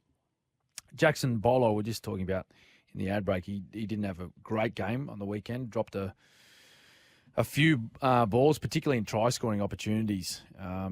It wasn't his night, Jackson Bolo. So he is replaced by Isaac Thompson. Isaac Thompson back in the lineup. I think you mentioned last week you were surprised he missed out. Yeah, I was very surprised. But he was injured. We didn't know. I found out after that he was injured, so that makes sense. Another one of these games it's going to be huge for the makeup of the finals. If Rabbits lose this one, they're in danger. Another team, they are in danger of missing out on the finals. North Queensland, again, a challenge. We spoke about this a couple of weeks ago. Challenge to go down to Sydney and play well. They're going to have to at some stage. They're going to have to do this at some stage to go down there and play well. Is it a little bit harder without Tom Dearden? Possibly, but you're replacing him with a player that's in great form, Scott Drinkwater, and as we just mentioned, the Hammer at fullback in his preferred position too. What are your thoughts on heading into the finals, moving a key player to a 6 instead of keeping him at 1? Yeah, no, good point. But I think the makeup of that side to go down there and try and get their best game out of the 80 minutes is moving the hammer into 1. Yeah. And Scott Drinkwater 6. Mm. I think that's where he played majority of his footy growing up Well, in the halves. Drinky was supposed to be a half at the start of this year, and he was battling with Dearden. Yeah. And it was only because Dearden's defence was stronger that Peyton selected Dearden over Drinky. There you go. And it was only Hamiso getting injured at fullback, Yep. where Drinky came in and killed it, that kept him in the fullback spot. Yep. So this is a big one. I don't know. I'm 50-50 with this. I'm going Cowboys. Are you? Yeah. Okay. Well, there's been we've had some people text in saying We've never disagreed. We never disagree. You know what? I'm gonna say Cowboys as well. Yep. All right. And I'm not saying that because you say Cowboys. I'm saying that because I just think this is a bit of a line in the sand for them this week to go, hey, listen, we need to get down there and we need to get the job done. And they've got a lot to play for. We mentioned earlier in the show. If they win this one, I think it almost guarantees a home final. Which would be Week huge for the area. Week 1 of finals. Rabbitohs, it's going to be an incredible game. If Storm Roosters aren't matched around, then this is a match around for sure. I just think that both have played so much. How good has Latrell Mitchell been? His form. Oh, massive. Seriously. Have we Crazy. ever seen a guy as big as him with as silky as hands? Yeah, possibly not. Like, I'm trying to think of a guy that's been as not big. in our time. Yeah. Well, like we've seen vision of, say, like Arthur Beetson. Yeah. You know what I mean? Like and some of our listeners that were around when they got to watch Big Artie when he was playing, you could see that he had lovely touch with his hands. He had a nice soft pass. He had a pass through the line, a pass pre-line, all the great skills, and he was a big man as well. But yeah, like he's a good player. Oh, he's my a God. very good player, Incredible. and he's been a big part of this late surge by the Rabbitohs into this finals. But yeah, big game. I'm just love to see the Cowboys come up with a victory in Sydney. But the Rabbits, they're going to be fired up. Mate, speaking of fired up, we've got a text here about my UFC chat. G'day, Shaggers. Please, Kempy, stick to footy. If you think Usman, it says Uzama, so you've got that name wrong, Brus, is a better welterweight than GSP, that's George St. Pierre, you need to go get a HIA. Hey, Bruz, you may need to go back to school and know what the word arguably means. It means that you could argue that he's the GOAT. And also, all the great current biggest analysts in MMA, we're talking Luke Thompson, Ariel Helwani, we're talking Joe Rogan, all those guys agree that he arguably is one of the greatest. So go back to school, Bruz. There you now, go. on to Tigers v Dragons at 2 p.m, Combank Stadium. Luke Garner, Ken Mamala, Tamou, Alex Seyfarth are all out. Junior Pargo comes onto the wing. Tom Freeburn starts in the second row. Offengawe starts at prop. Brown starts at lock, and Simpkin is the new hooker. And for St. George, Jack Bird, who had an incredible game at lock on the weekend, moves from lock to centre to replace suspended Moses Mbai. DeBellum goes to lock. He was in the front row, and Aaron Wood starts at prop. Francis Molo, Andrew McCulloch are out. Jaden Sullivan starts at hooker. How do you see this going? 1,000 changes for both Yeah, sides. wowzers. Look, I think I'm going to back the Dragons here. I'm going to back the Dragons to have a win. Just a lot happening at the West Tigers. A lot happening. I just think they need to go out and just play out the season as best they can. I think they're looking for the finish line, though. I feel as though they're looking for the finish line. Last week was embarrassing for them. Embarrassing. 72 points against. It's just not good enough at this level. That's almost schoolboy footy score lines, junior footy score lines when you're just completely outmatched. And was it last year that they got done by Storm by like 66 or something like that? Yeah, I think it was. Yep. Wow. That would have been one of those big wins that we mentioned earlier with the Melbourne Storm. But yeah, it looks as though that the Tigers players, they're just looking for the finish line. They got a fortnight to go. They need to really go out and try and restore some pride though in that jersey that they wear against the Dragons. I just think the Dragons are a much better footy side than the West Tigers though this weekend. Man, it's like if they couldn't get up for the Roosters game, the Tigers. Yeah. You know, how are they going to get themselves up for the Dragons game? I mean, they should. There's no saying that. Oh, yeah, it's okay. It's absolutely not okay. No. I mean, the tough thing that I guess it surprises me with the Tigers is that you'd have to say nearly every single player in this squad is playing for their careers right now. At the Tigers? Yeah. Absolutely. Like every single player right there, their future is not safe. And that's what's surprising is that surely at least that could get the boys, up and about. Yeah. Yep. I agree, mate. Now, with the Dragons, the Dragons are such an interesting because a lot of people didn't have them in their 8. Some people had them as a smoky for their 8. Yep. They haven't really recruited for next year. And what concerns me with the Dragons going forward is that they have been underwhelming this year. They haven't recruited anyone for next year. They've actually lost a bunch of players. Like there's a few of their experienced heads won't be there. And where is the improvement going to come from? Oh, I don't know. It's got to come from a preseason and sorting out exactly what type of team they want to be next year, because they've been up and down. They've been up and down, and they have played some good footy this year. Yeah. Like there's no denying that. There's no denying that at all. And you think back to, I think it was Andrew McCulloch's 300th. They scored 32 points against the Rabbits. Incredible. So, like, it's there. It's there for them. They just need to find it consistently. And I go back to that word consistency and consistency, whatever way you want to talk about it. But as an individual and as teams, you need to find a way to be able to be a consistent footy side. And that may not be, your best may not be as good as the best team in the comp. And let's say that's Penrith. Okay. But if you're consistently at your best, you're going to give yourself a really good chance of winning more games than you lose. And if you do that, you'll be a part of finals. You'll be a part of the finals. And you'll be able to recruit. Race. Much easier to recruit that way too. If you're in finals footy, much easier to recruit. Yep. And you look at this Dragons squad, like, okay, yeah, a bit of an aging pack with some older heads, but you look at some of their youth coming through, it's some of the best in the comp, You got Sullivan, you got Sloan, who's really starting to find his form. You've got Zach Lomax, who at his best is fantastic. You've got Sully, you got Fago on the wing. So there is some promise there. They must be pulling up from their internal squad, because I just haven't seen in a recruitment for the people they've lost. Yes. They're bringing up all their junior development. Yeah, so which may be a really good thing. It may be a really good thing.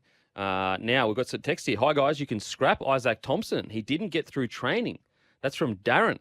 So wow. Yeah, he might have given us a bit of a breaking news, Darren. Thanks, Daz, if you're right. So Jackson Polo might be back in. Yeah, it's going to be interesting to see what they do there. If there is someone else in the squad, because he's had quite a big week, Jackson. Another text here: Tigers are looking for the finish line. They're in the departure lounge drinking lagers. Kirk, he's saying, mate, Tigers are looking for the finish line, mate. They're in the departure lounge drinking the beers already. Bloke in a bar beer. Well, that's what it looked like last week, at least.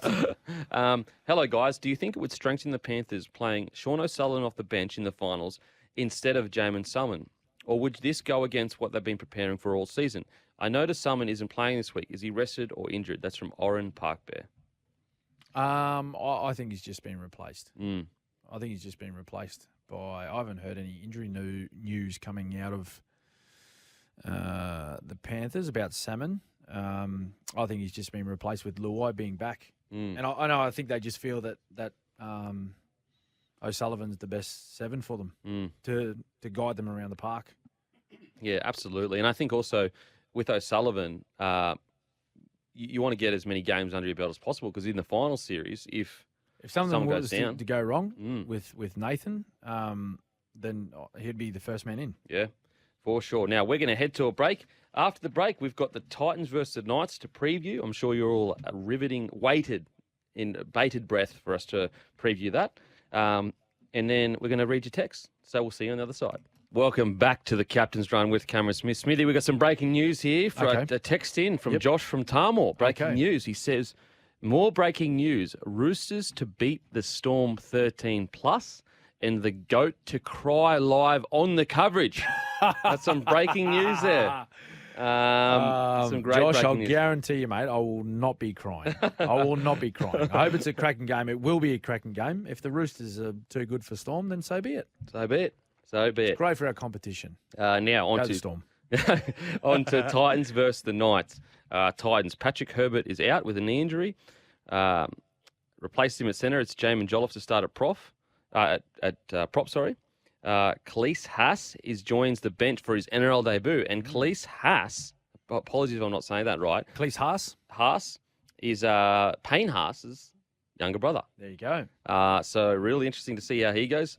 Now on to the Newey Knights. Tyson Brazell and Saifidi both return. Matt Croker and Jacob Saifidi revert to the bench. How do you see this match playing out? I've got no idea. This could be anything. Literally. This could be the highest scoring game in the entire season. Like, I'm talking like 40s. 40. Yes. I really could. It really could. Well, like Titans showed only a couple of weeks ago against Manly. Like, they put 40 on Manly. Yeah. And League 24. League 24, yeah, it was. So who knows? And Newcastle last week scored what against Canberra? 20-something odd? 22. So they both can score points. It's just a matter of if they pack their shoulders. Really, that's what it is. That's what it comes down to. Like, both their seasons are over. They're way down on the ladder. Both, in my opinion, have underperformed severely. Oh. Severely. Mate, they're much better footy sides than you had Titans top 6. Top 6, mate. Top 6. Mate. I did. After 2 weeks, I had Newey as the smoky for a top 6 finish. There you go. So both very much underperformed. And, they've battled different things throughout the years and they've had all sorts of challenges. But every club has had that. They just haven't handled it as well. Gold Coast just haven't played well, I don't believe. But this is their last home game, Gold Coast. So if they can find something to get up for, it's got to be that. Yeah. It's Sunday Arvo. I think it's meant to be pretty good weather as well. So hope to see a big crowd out there at Seabus Stadium, and they need to get it done for their fans. That's really what they got left. Now, we are going to head to a break. After the break, we're going to wrap the show up, but also get to your texts. See you on the other side. Welcome back to the Captain's Run with Cameron Smith. Now, we'll get to tips, Smithy. Okay, let's do it. Broncos, Eels. I'm going to say Eels. Panthers, Warriors. Panthers. Storm, Roosters. Storm in a tight one. Raiders, Sea Eagles. Raiders. Sharkies, Dogs. Sharkies. Rabbitohs, Cowboys. Come on, Cows. Let's go, Cows. Tigers, Dragons. Dragons. Titans v the Knights. Titans in a huge match this Sunday. Because if they win, they avoid the wooden spoon. Oh, yes. Very true. So another thing to play for. Oh, absolutely. Absolutely. That is us done and dusted for the week, guys. We've got a few texts here to say bye to you, the ladies and gentlemen that listen to all this show. We've got Smithers, Pedro Risman here. My question, would you rather be tackled by Justin Olam or tackle Justin? I'd rather be, I don't know. I'd rather be tackled. I'm going to tackle him. You're going to tackle him? Yeah. Yeah, nice. Now, thanks for listening, guys. Download the SEN app. Follow us on Apple and Spotify, The Captain's Run. Also follow @SEN on Instagram. Appreciate you tuning in, and we'll see you next week. See you all later.